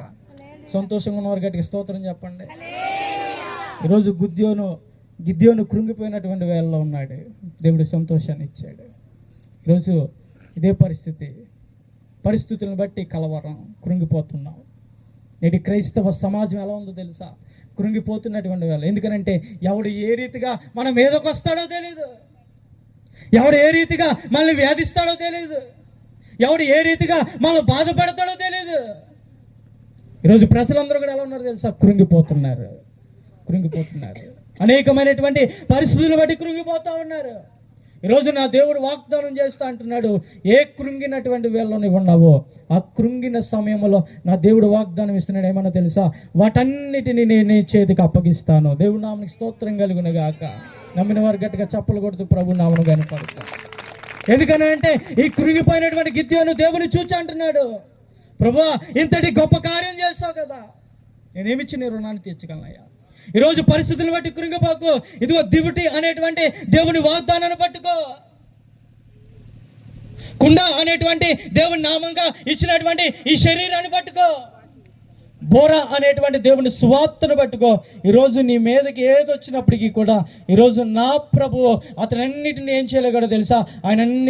ఆయన సంసిద్ధుడు కనుక, ఆయనకి అన్ని సాధ్యము కనుక ఈరోజు నీకున్న పరిస్థితి బట్టిని ఆయన తారుమారు చేయగలడు. ఏదైనా కూడా ఏ రీతికైనా నేను తారుమారు చేయగలడు. నీ కుటుంబ పరిస్థితులను తారుమారు చేయగలడు. ఈరోజు భర్తను బట్టి భార్య కృంగిపోతా ఉన్నది అనేక మార్లు. ఏమండి, భార్యను బట్టి భర్త కుగ్గిపోతున్నాడు అనేక మార్లు. ఏమండి, భార్య భర్తలు కలిసి పిల్లలు బట్టి కృంగిపోతున్నారు చాలా మంది. ఈరోజు వారిని బట్టి ఈరోజు నువ్వేం చేయలేదు తెలుసా? దేవుని దగ్గర మొరపెట్టు. గిద్యోను ఇలాగా మరి కృంగిపోయినటువంటి వాళ్ళ మరలా సంతోషాన్ని తన ముఖంలో చూడటానికి గల కారణం ఏంటో తెలుసా? దేవుని మాటకి ఏమైపోయాడో తెలుసా? లొంగిపోయినటువంటి వాడై ఉన్నాడు. ఈరోజు నిజంగా దేవుని మాటకు లొంగుతున్నామా మనం? ఈరోజు దేవుని మాటకి మనం ఏ రీతిగా లొంగుతున్నాం? సేవకుడి మాట దేవుని మాటగా ప్రచురింపబడుతున్నప్పుడు ఈరోజు ఏ మాత్రంగా మనం లొంగినటువంటి జీవితం కలిగి ఉన్నాం? లోబడే జీవితం మనలో ఉంది. ఈరోజు లోబడ్డాడు కనుకనే గిద్యోను ఏమయ్యాడో తెలుసా? తన యొక్క మరి కృంగినటువంటి వేళలో సంతోషాన్ని తెచ్చుకున్నాడు తన కుటుంబంలో, తన జీవితంలో. ఈరోజు నీవు కూడా దేవునికి లోబడు, దేవుని ఆజ్ఞలకు లోబడు. ఈరోజు లోబడినటువంటి వేళలో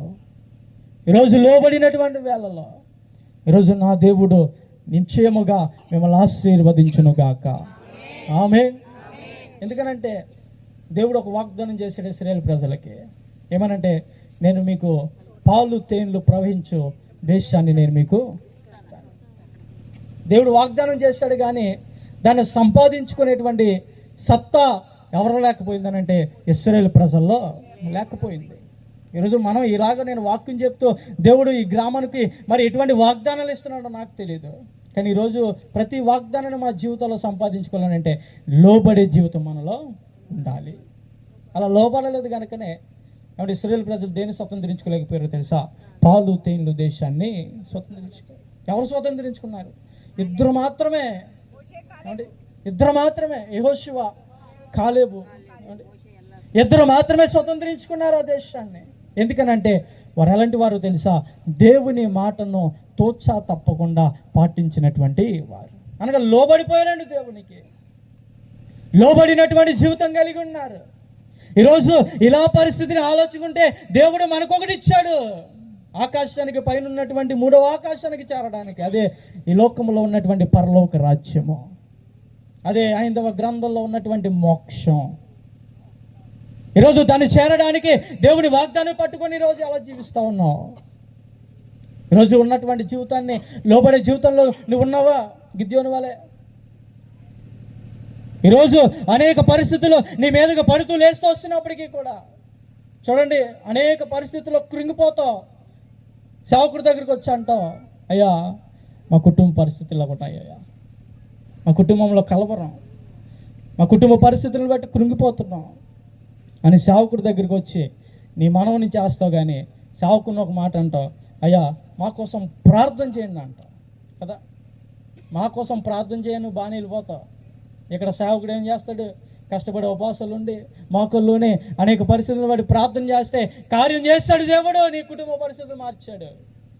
మళ్ళీ దేవుని సేవకుడి దగ్గరికి వస్తాం మనం. అంటే ఏ రీతిగా మనం లోబడుతూ ఉన్నాం సేవకుడికి? ఏ రీతిగా మనం లోబడుతున్నాం సేవకుని యొక్క జీవితాలకి? ఈరోజు అందుకే గిద్యోను దేవునికి ఎలాగైతే లొంగిపోయాడో, లోబడ్డాడో, ఈరోజు సేవకుడి మాటకి, సేవకుడికి ఈరోజు సంఘం ఏమాలో తెలుసా? లోబడే జీవితాన్ని కలిగి ఉండాలి, లోబడే తనాన్ని కలిగి ఉండాలి, లోబడేటువంటి జీవితం కలిగి ఉండాలి. అలా లోబడి ఉంటే ఏమండి, గిద్యోను జీవితంలో జరిగినటువంటి సంఘటనలే ఈరోజు మన జీవితాల్లో పొందుకుందాము గాక. ఆమె. ఇక మూడవదిగా చివరిగా 3వ భక్తుని జ్ఞాపకం చేస్తాను. చూడండి, 2వ సమూయేలు గ్రంథంలో 5వ అధ్యాయము రెండవ సమూయేలు గ్రంథము 5వ అధ్యాయము. రెండవ సమూయేలు గ్రంథము 5వ అధ్యాయము. చదువుకుందాం. 12వ వచనం అనుకుంటా. చదవండి. 19వ వచనం మీద 19వ వచనం చదవండి. 19వ దావీదు నేను ఫిలిష్తీయులకు ఎదురుగా పోయేదనా, వారిని నా చేతికి అప్పగింతువా అని యెహోవా యొద్ద దగ్గర ఏం చేశాడనంట? విచారణ చేశాడంట. దేవుని నామమునకు స్తోత్రం కలుగును గాక. ఎవరి భక్తుడు? దావీదు కదా. మొదటి భక్తుడు ఎవడు? మోషే. రెండవ భక్తుడు గిద్యోను. మోషే అలాంటి వాడు. విసిగిపోయినటువంటి మోషే. రెండవ భక్తుడు గిద్యోను. ఏ గిద్యోను అంటే కురింగిపోయినటువంటి గిద్యోను. మూడవ భక్తుడు దావీదు. దావీదు జీవితంలో అక్కడ కనబడుతున్నటువంటి ఒక సంఘటన. దావీదు ఫిలిష్తీయులను చూచి యెహోవా వైపు తిరిగి యెహోవా అని అంటున్నాడనంట, యెహోవా ఫిలిష్తీయులకు ఎదురుగా పోయేదనా. చూడండి ఎందుకు ఈ మాట అంటున్నాడు దావీదు అని అంటే, దావీదు జీవితంలో తన చిన్ననాటి నుండి కూడా తన మరణించేంత వరకు కూడా ఎలా ఉన్నాడు అని అంటే దేవునికి ఇష్టమైనటువంటి వ్యక్తిగా ఉన్నాడు. చూడండి, మధ్యలో ఒక చిన్న పాపం చేశాడు అనుకోండి. పాపం చేసిన దేవుని దగ్గర ఎలా ఉన్నాడంట? పశ్చాత్తాపడ్డాడు. ఈ దావీదు కలిగి ఉన్నటువంటి పరిస్థితిని చూసి దావీదు అక్కడ మాట అంటున్నాడు. ఏమన్నాడు తెలుసా? వీటిని బట్టి దావీదు యెహోవా దగ్గర ఏం చేశాడనంట? విచారణ చేశాడంట. విచారణ చేసినప్పుడు దేవుడు ఒక వాగ్దానం ఇస్తున్నాడు దావీదుకి. చూడండి ఆ పై వచనాల్లో కనబడుతున్నటువంటి కొన్ని మాటలు. ఎందుకు ఫిలిష్తీయులు వస్తున్నారు దావీదు మీద కంటే, ఫిలిష్తీయుల మీదుగా ఏమై ఉన్నది? అక్కడ జరుగుతుంది ఒక సంఘటన. ఏ దావీదు అని అంటే రాజు అయినటువంటి దావీదు. ఇప్పుడు ఎందుకంటే పట్టాభిషేకం జరుగుతుంది. ఇప్పుడు అనేక మంది సింహాసనం అధిష్ఠించడానికి బయలుదేరుతున్నటువంటి దావీదు అంటున్నాడు. దావీదును దేవుడితో చెప్తున్నటువంటి మాట్లాడి తెలుసా? దావీదు, ఇప్పుడు నీకు అభిషేకం జరగబోతుంది అనే మాట ఇప్పుడు ఎక్కడికి వినబడిందంటే ఫిలిష్తీయులకు కనబడిందంట. ఇప్పుడు ఫిలిష్తీయులకు వినబడినటువంటి మాటను బట్టి ఇప్పుడు ఫిలిష్తీయులు అందరూ కూడా దండును ఎగిరిస్తుని ఇప్పుడు దావీదు మీదకి వస్తున్నారు. ఎందుకని అంటే ఫిలిష్తీయులకు ఒకడు ఉండేవాడు, యుద్ధం చేసేటువంటి వాడు. ఫిలిష్తీయుల దగ్గర ఒకడు ఉండేవాడు, గాతు వాడైనటువంటి గొలియాతు కదా. గొలియాతుని ఒక్క రాయితో పడగొట్టేశాడు. ఎన్ని అడుగులు? సుమారు 6 అడుగులు పైనే. ఏమండి? కానీ దావీదు అంత ఉన్నాడు, నాలో సగం ఉంటాడేమో. అంతేనంటారా? నాలో సగం ఉంటాడేమో. చాలా చిన్నవాడు. అక్కడ చూడండి, దావీదు యుద్ధం చేయడానికి ముందు తన తండ్రి చెప్పాడు యెషయి ఏమన్నానంటే, అరే దావీదు ఇలారా, అన్యాల్లో యుద్ధ భూమిలో ఉన్నారు కనుక ఈ క్యారేజీని పట్టుకొని అన్యాలకి ఇవి పట్టుకెళ్ళి అని చెప్పినప్పుడు దావీదు వెంటనే ఆ క్యారేజీని పట్టుకుని పరుగున వస్తున్నాడు. ఇప్పుడు అక్కడికి యుద్ధ భూమి దగ్గరికి. యుద్ధమైనప్పటికి పరిగెట్టేటువంటి ఊహలను ఊహించేసుకుంటున్నాడు దావీదు. ఏమన్నా తెలుసా? గుర్రాలు ఉంటాయి, ఖడ్గాలు ఉంటాయి, అనేక శబ్దాలు ఉంటాయి. అబ్బబ్బా ఆ యొక్క ఊహను ఊహించుకుంటే ఎంత బాగుందో అని చెప్పి పరిగెత్తుకొని వస్తున్నాడు దావీదు. ఇంతకు చూసేదావుడికి అక్కడ యుద్ధం ఏమో కూడా జరగట్లా. ఎందుకనంటే యుద్ధం ఇశ్రాయేలుకి ఫిలిష్తీయులకి ఉన్న మధ్యలో అది ఎక్కడికి మారింది? 2 వ్యక్తుల దగ్గరికి మారింది. గొలియాతు దగ్గరికి, సౌలు దగ్గరికి వచ్చింది. అక్కడ కూడా ఆగలేదు, మరలా ఇంక 2 వ్యక్తుల దగ్గరికి వెళ్ళింది. సౌలును తప్పించాడు. ఇప్పుడు ఎక్కడికి వచ్చాడు? దావీదు దగ్గరికి వచ్చింది. ఎందుకనంటే దావీదు క్యారేజ్ వచ్చి వచ్చినప్పటికి అక్కడ యుద్ధం లేదు, ఏమీ లేదు. అన్ని వెంట నుంచి భయపడుతుంటే ఉలుక్కు పడ్డాడు. అన్ని వెంటనే, ఒరే ఏంట్రా నువ్వెక్కడ ఉన్నావేంట్రా అంటే, అదే నాన్న క్యారేజీ పట్టుకెళ్ళమన్నాడు. కొంచెం మీరు యుద్ధ భూమిలో ఉన్నారు కదా, ఆకలేస్తుంది ఏమో తింటారేమో అని మీ క్యారేజీ పంపించమన్నాడు, క్యారేజీ పట్టుకొచ్చాను అన్నాడు అన్నయ్యతో. సరే ఇక్కడ ఉండకు, అర్జెంట్కి వెళ్ళిపో అంటే పక్కన ఒకడు ఉన్నాడు.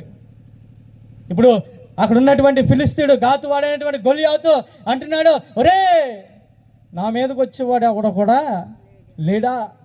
ఎవడు నా మీద యుద్ధం చేయలేడా అని చెప్పి గొలియాతు మరి ప్రకటన చేస్తున్నాడు. దావీదు కనబడుతున్నాయి అన్నీ కూడా. పక్కనోడుతో అంటున్నాడు, రనియా అంత బిగ్గరగా అరుతున్నాడు ఎవడరాడు అని అంటే, మరి ఊరుకురా బాబు, ఇప్పుడు ఆడుతూనే యుద్ధం చేయాలి, ఇశ్రాయేలు ఎంతమంది వచ్చినా పర్లేదు, నేను మాత్రం ఒక్కడే వస్తాను అంటున్నాడు అని చెప్పినప్పుడు ఊరుకున్నాడు. మరలా గొలియాతు మాట్లాడుతున్నాడు, మీలో ఒక మగాడు కూడా లేడా నన్ను చంపేటువంటి వాడు అని అన్నాడు.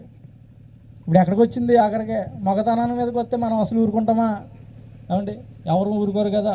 దావీదు కూడా అన్నాడు, నన్ను వదలండ్రా, ఒక్క నిమిషంలో అన్ని తలట్టుకుని నేను వచ్చేస్తాను అన్నాడు. చూడండి, దావీదు జీవితము ఇలా ఇలా ఇలా ఇలా ఉన్నటువంటి పరిస్థితుల్లో ఇప్పుడు మరి గొలియాతుకి దావీదు మధ్యలో జరిగినటువంటి సంఘటన, ఇప్పుడు దావీదుకి గొలియాతుకి కాదు యుద్ధం. ఎవరికో తెలుసా? గొలియాతు యుద్ధానికి వస్తున్నాడని పరిగెత్తుకుని ఎక్కడికి వెళ్ళాడంటే తను పూజించేటువంటి అతను దేవుని దగ్గరికి వెళ్ళాడు.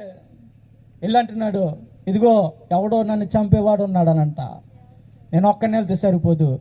ఇలాంటి ఇలా వార్త వినగానే గొలియాతులో వణుకు పుట్టినప్పుడు వెంటనే పరిగెత్తాడు దేవుడి దగ్గరికి. పరిగెత్తి, మీరు నాకు తోడుగా రావాలి అంటే ఇలా అడిగినప్పుడు నరబలం అంటే మరి 4 ఊపిడుకుంటూ వచ్చినాయి. వచ్చిన తర్వాత గొలియాతు వచ్చాడు. ఇప్పుడు ఎక్కడికి వచ్చింది తెలుసా? దేవతలకి దేవుడికి మధ్యలో యుద్ధం. చూడండి, 4 దిశలో ప్రజలకి, ఒక 2 గుంపులకి మధ్యలోనికి 2 వ్యక్తులకు వచ్చింది. 2 వ్యక్తి జీవితంలో ఉన్నటువంటి యుద్ధం మరొక 2 వ్యక్తుల్లోకి వచ్చింది. 2 వ్యక్తుల్లో ఉన్నటువంటి జీవితం మళ్ళీ ఎక్కడికి వచ్చిందో తెలుసా? ఆ దేవుడికి ఈ దేవుడికి వచ్చిందంట. దేవుడి నామానికి స్తోత్రం కలుగును గాక. మన దేవుడు ఎవరు? మన దేవుడు ఎవరు అని అంటే రోషము కలిగినటువంటి దేవుడు. రోషము కలిగినటువంటి దేవుడు. అతడు ఊరుకునేటువంటి దేవుడు కాదు. ఇప్పుడు దావీదు ఒడిసులు పెట్టి తిప్పగానే గొలియాతు బోళ్ళ పడిపోయి చనిపోయాడు. వెంటనే కత్తెట్టుకెళ్ళి తన తలను నరికి ఏమంటే ఎక్కడికి పరిగెడుతున్నాడు అంటే యెరూషలేము వైపు పరిగెడుతున్నాడు. చూడండి, ఇదంతా కూడా ఎందుకు జరిగిందంటే ఫిలిస్తీన్ల సైన్యం అంతా కూడా పారిపోయారు. ఇప్పుడు రాజు అవుతున్నటువంటి పరిస్థితుల్లో ఏమంటే దావీదు రాజుకి పట్టాభిషేకం చేయబడుతుందని వినబడింది ఫిలిస్తీన్లకి. మరలా ఫిలిస్తీన్లు అందరూ కూడా వస్తున్నారు ఇప్పుడు దావీదుని చంపడానికి. ఆ సమయంలో మాట్లాడుతున్నాడు దావీదు, ఏమనో తెలుసా? ప్రభువా, ఫిలిస్తీన్లు వస్తున్నారు, ఇదిగో ఏం చేయమంటావు అని అడుగుతున్నప్పుడు అటువంటి పరిస్థితుల్లో ఇప్పుడు దేవుడు దావీదుకు వాగ్దానం చేస్తున్నాడు. ఎప్పుడు తెలుసా?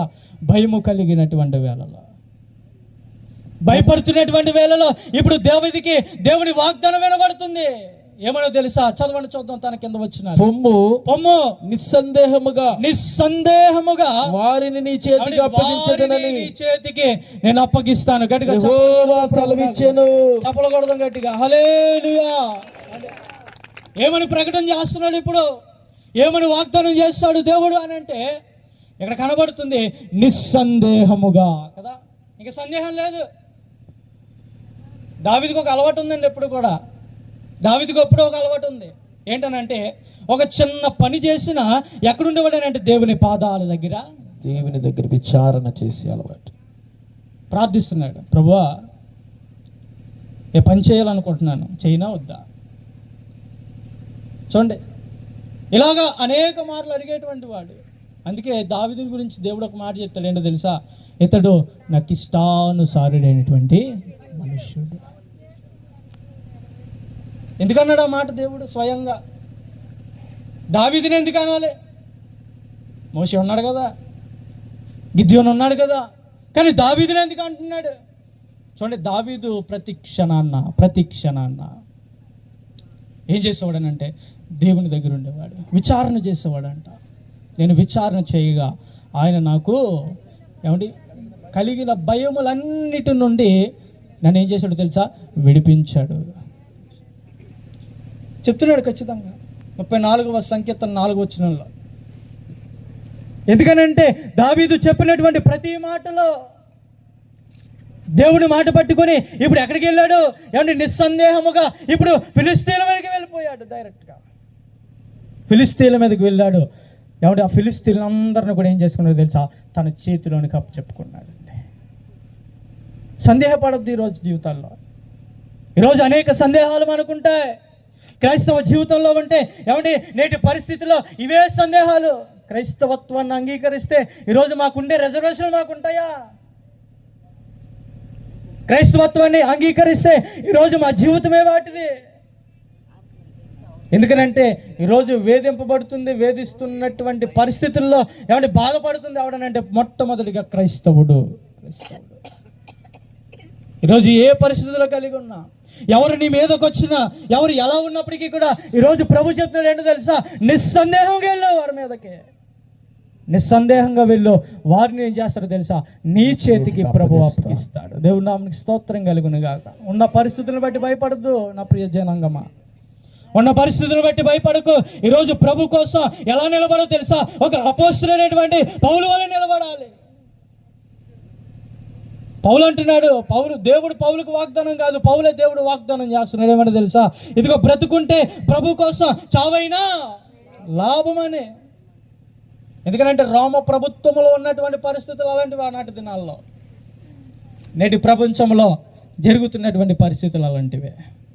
ఆనాడు రోమా చక్రవర్తి నీరో పరిపాలనలో ఉన్నటువంటి ఆ యొక్క పరిస్థితుల్లో ఏ రీతిగా అయితే మరి ప్రజలు హింసింపబడ్డారు, బాధపడ్డారు, భయపడ్డారు, అనేకమైనటువంటి పరిస్థితులు బట్టి కృంగిపోయారో, ఈరోజు అదే పరిస్థితి ఈరోజు భూలోకంలో కనబడుతుంది, నేటి ప్రపంచంలో కనబడుతుంది.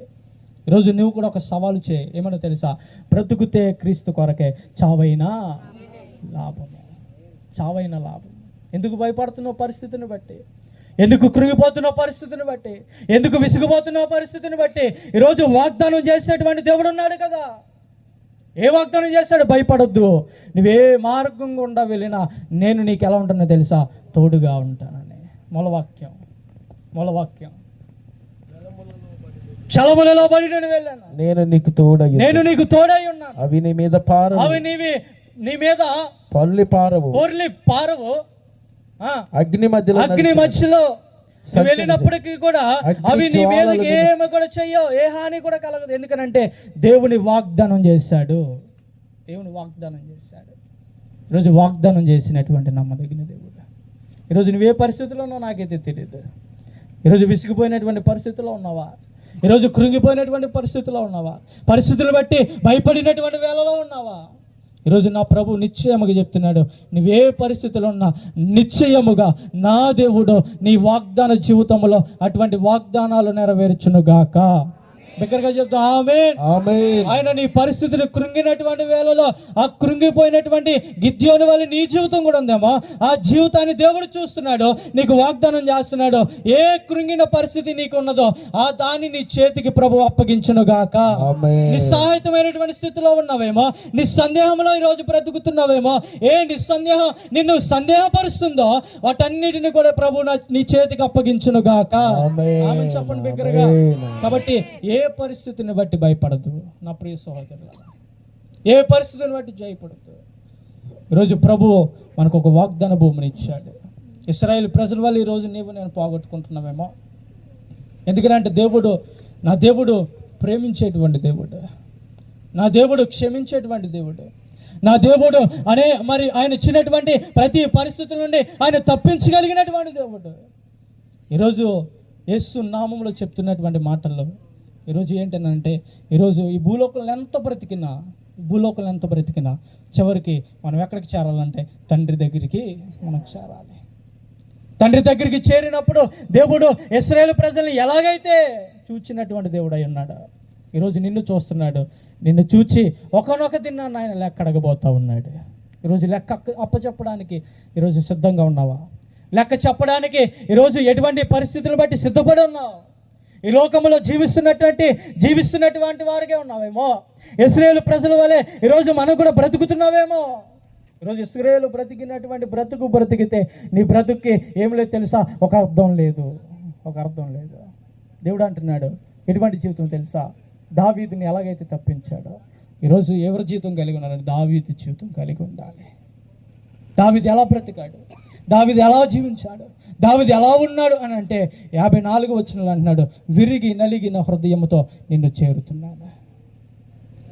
నా యందు శుద్ధ హృదయం లేదయ్యా, నా యందు ఏ మనసు కూడా నా తలంపులు ఏవి కూడా మంచిగా లేవు. ఇదిగో విరిగి నలిగినటువంటి హృదయంతో నీ పాదాల చెంత చేరుతున్నానయ్యా. నన్ను హిమము కంటే తెల్లగా నన్ను కడుగుము అడుగుతున్నాడు దావీదు. ఎందుకనంటే దావీదుకి ఎన్ని వాగ్దానాలు చేసినా దావీదు ఒకనొక దినాన తప్పిపోయాడు. ఈరోజు అనేక వాగ్దానాలు పొందుకున్నప్పటికీ కూడా దేవుడు అంటే భయం కలిగినప్పటికీ కూడా ఈరోజు అనేక మార్లు తప్పిపోతున్నటువంటి జీవితం మనం కలిగి ఉన్నాం. ప్రియా దేవుని జనాంగమా, ఈరోజు దేవుడు మనల్ని పరీక్షిస్తున్నాడు. ఆయన మనం చూస్తున్నటువంటి దేవుడు. ఈరోజు విరిగి నలిగినటువంటి హృదయంతో నువ్వు ఎవరిని చేరాలో తెలుసా? దేవుని సన్నిధిని చేరాలి. నువ్వు దేవునికి లోబడేటువంటి జీవితము, దేవుని పాదాలు పట్టుకునేటువంటి జీవితము భక్తులలో పట్టుకున్నారు కనుకనే, భక్తులలో జీవించారు కనుకనే ఈరోజు వారి జీవితంలో వాగ్దానాలు దేవుని దగ్గర స్థానం పొందుకున్నారు. ఒక్కొక్క జీవితంలో ఒక్కొక్క భక్తుడు. మోషేని చెప్తా అంటున్నాడు దేవుడు ఏంటంటే, మోషే నా ఇల్లంతటిలో నమ్మకస్తుడు. దావీదుని చెప్తున్నాడు, ఇతను నా హృదయానికి ఇష్టానుసారైనటువంటి మనుషుడు. గిద్యోను బట్టి చెప్తున్నాడు, ఇతను నా మాటకి ఏమండి మరి ఎదురు చెప్పకుండా పాటించినటువంటి వాడు. ఈరోజు నీ బట్టి దేవుడు ఏం చెప్తాడు? ఈరోజు నీ బట్టి దేవుడు ఏం మాట్లాడతాడు తండ్రితో? ఈరోజు ఎలా బ్రతుకుతున్నాం అన్నది మనం జ్ఞాపకం చేసుకోవాలి. ఈరోజు అనేక పరిస్థితులు మీదకి వస్తున్నాయి. దేవుని కోసం ఎలా నిలబడతా ఉన్నా? ఈరోజు ఏమంటే మోషేకి చెప్పినటువంటి దేవుడు, గిద్యోనికి చెప్పినటువంటి దేవుడు, ఏమంటే దావీదుకి చెప్పినటువంటి దేవుడు ఈరోజు నిన్ను కూడా పేరు పెట్టి పిలుస్తానన్నాడు దేవుడు. ఎలా పిలుస్తాడు దేవుడు? నా ఇల్లంతటిలో నమ్మకస్తురాలని పిలుస్తాడా? ఈరోజు నా దేవుడు ఎలా పిలుస్తాడు? నా హృదయానికి హత్తుకొని జీవించినటువంటి దేవుడు అని పిలుస్తాడా? ఎలా పిలుస్తాడు దేవుడు అని అంటే, ఈరోజు గిద్యోను వలె నా మాటకు లోబడినటువంటి వాడు, లోబడినటువంటి దాన్ని పిలుస్తాడా?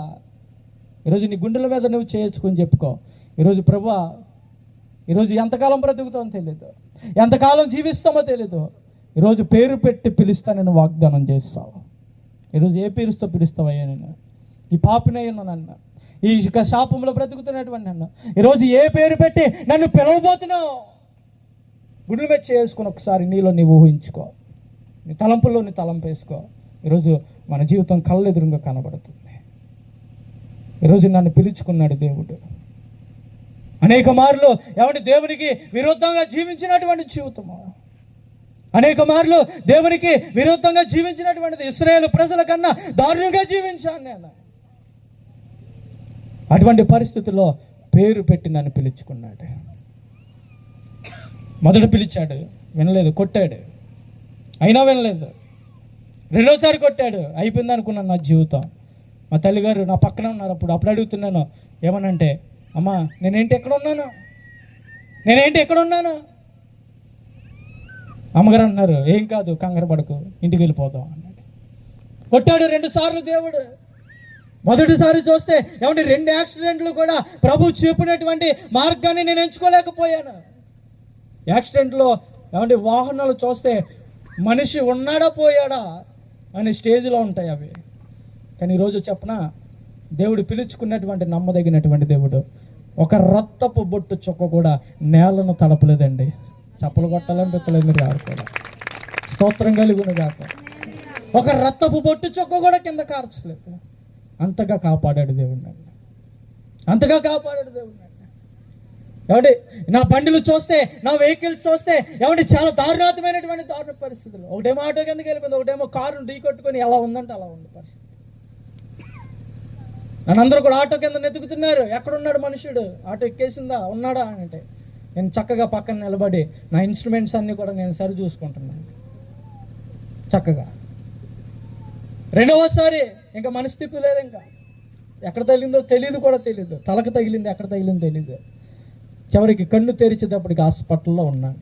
ఎలా వచ్చానో, ఎలా వెళ్ళారు, నాకు టెస్టులు చేశారంటే, అన్నీ చేశారంటే ఏమీ కూడా తెలియదు, నాకు ఏమీ కూడా తెలియదు. కన్ను తెరిచేటప్పటికి బెడ్ మీద అలా పడుకున్నాను. పక్కన నా తల్లి ఉంది, అడుగుతున్నాను ఎక్కడున్నానేంటి, ఏడుస్తూ అంటున్నాను. తెలీదు, కంగారు పడకు, ఇంటికి వెళ్ళిపోతాం అంటున్నారు అంతే. ఎందుకంటే ఈ మాట చెప్తున్నాను, పేరు పెట్టి పిలుచుకున్నవాడు నమ్మదగినటువంటి. ఈరోజు నిన్ను ఏదో రీతిగా దేవుడు పిలుచుకుంటాడు. ఈరోజు పిలుచుకునేటువంటి ముందుగా ఈరోజు ఏ పేరుతో పిలుస్తాడు నిన్ను దేవుడు? నీ జీవితాలు అనేక వాగ్దానాలు చేశాడు కదా. ఈరోజు ఆజ్ఞానాలు పొందుకొని అనుభవించినటువంటి నీవు ఈరోజు ఎలా పిలువబడతావు? నీవు దేవుని రాజ్యంలో ఈరోజు ఈ లోకంలో ఎలా ఉన్నావు తెలుసా? నమ్మకస్తులు ఎలా ఉండాలి మనం. దేవునికి ఇష్టకరమైనటువంటి వారమై ఉండాలి.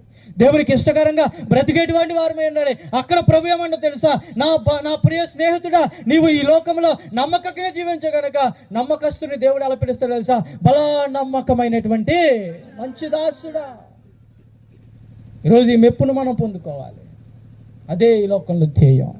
ఈరోజు ఒక ప్రశ్న వేసుకొని జీవితంలో, ఈరోజు ఒక ప్రశ్న వేసుకొని బ్రతుకులో లేచి నిలబడదాం. ఈరోజు చెప్పబడినటువంటి ప్రతి మాట, ఈరోజు చెప్పబడినటువంటి ప్రతి ఒక్క ఆలోచన, ఈరోజు ఎలా బ్రతుకుతున్నాం? మోషేని పిలుచుకున్నాడు దేవుడు, నా ఇల్లంతటిలో నమ్మకస్తుడని. గిద్యోని పిలుచుకున్నాడు దేవుడు, నా మాటకు లోబడేటువంటి వాడు. దావీదుని పిలుచుకున్నాడు దేవుడు, నా హృదయానికి ఇష్టానుసారైనటువంటి మనుషుడని.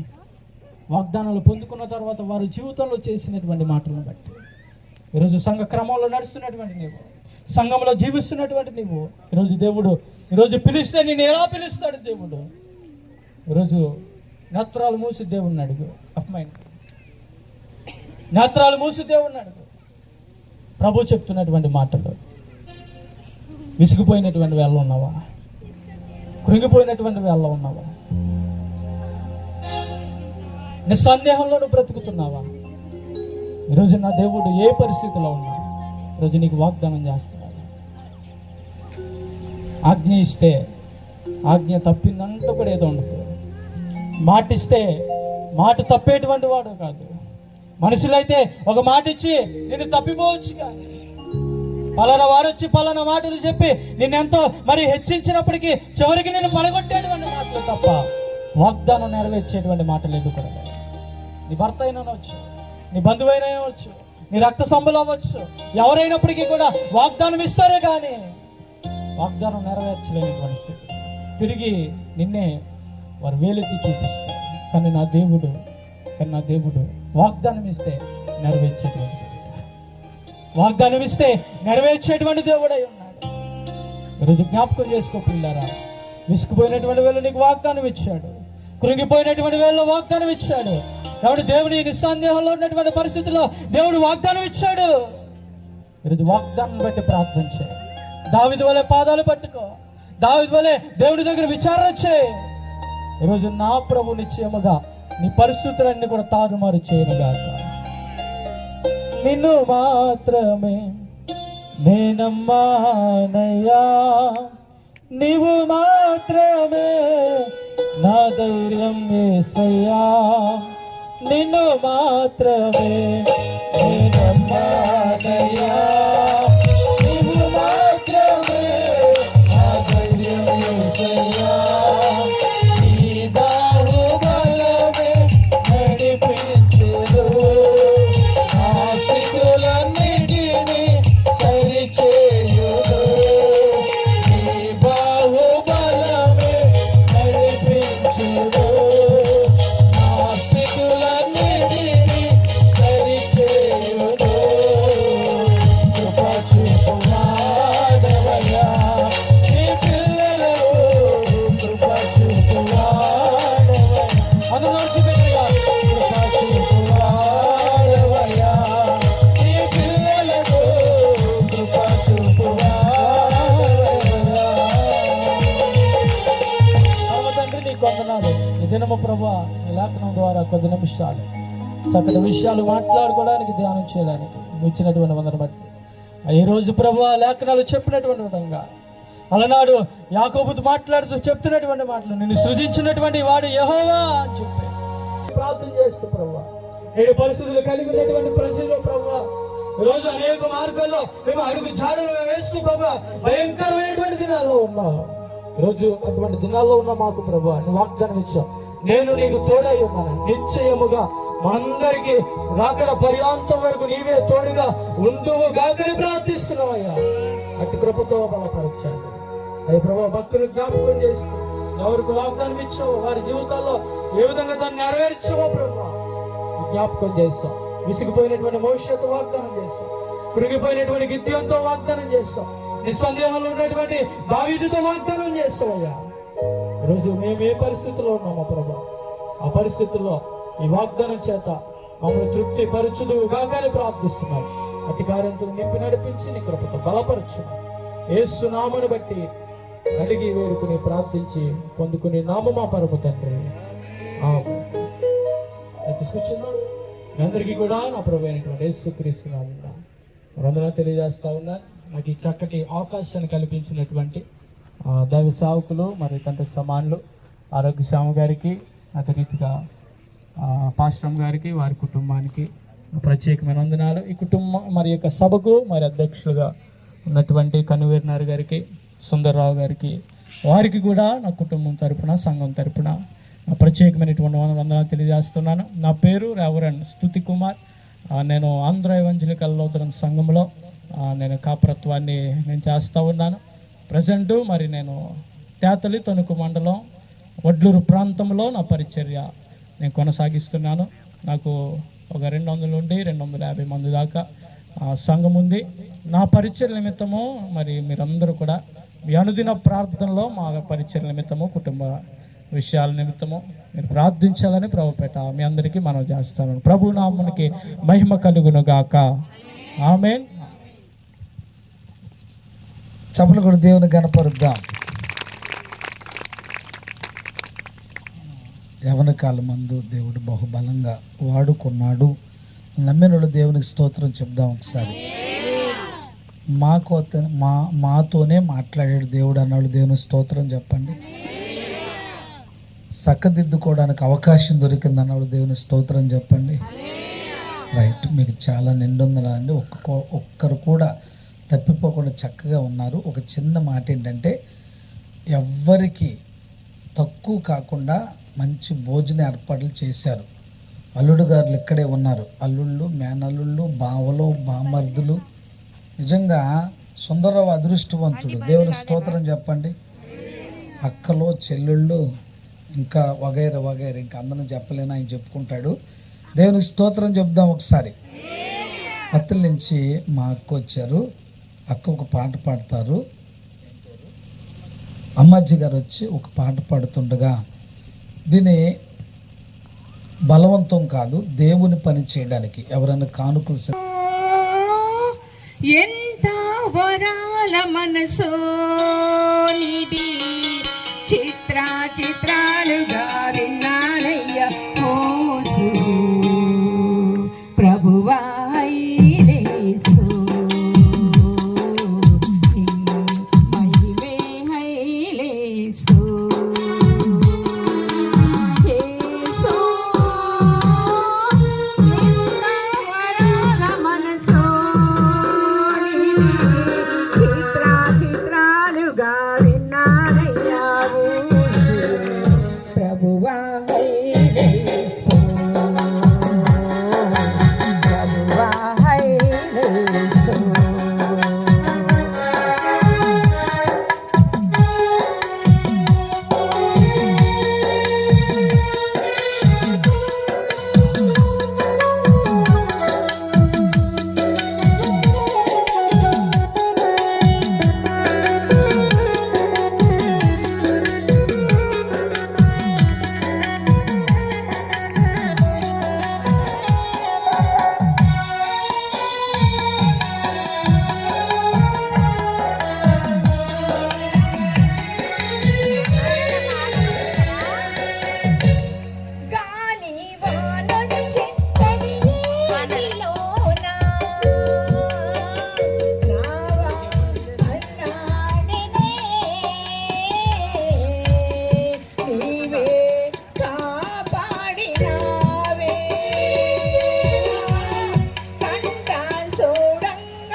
మడిసే ఐలేసు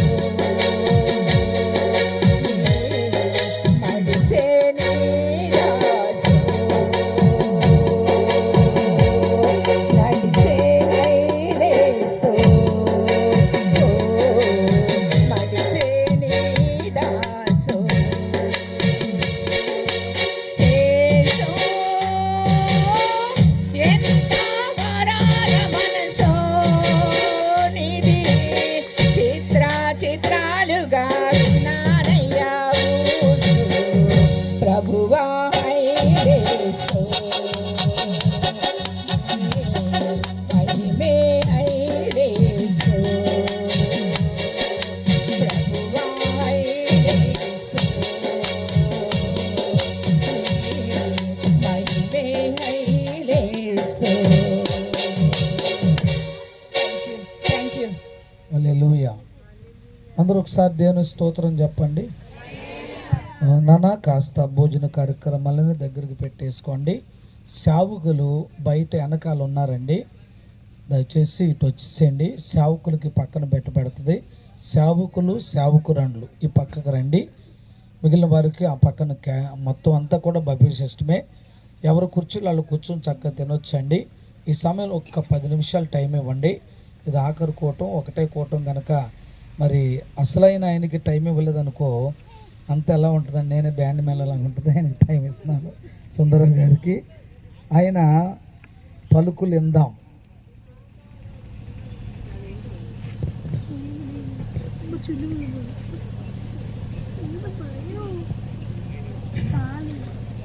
మంచిదండి. ఇప్పటి వరకు మరి ఆత్మీయ దైవజనులు మా ఆత్మీయ తండ్రి ఆరోగ్యమయ్య గారు ప్రారంభ ప్రార్థన నుంచి మరి ఆశీర్వాద కొరకు కూడా చక్కగా నడిపించారు. అయితే ఇక్కడ ఈ స్థలంలో కూటం పెట్టడానికి గల కారణము మరి మీ అందరికీ తెలిస్తే మంచిదని అనుకుంటున్నాను. నాకు దేవుడు ఈ స్థలాన్ని 2008లో చూపించాడు. 2004లో నాతో మాట్లాడడం మొదలుపెట్టాడు.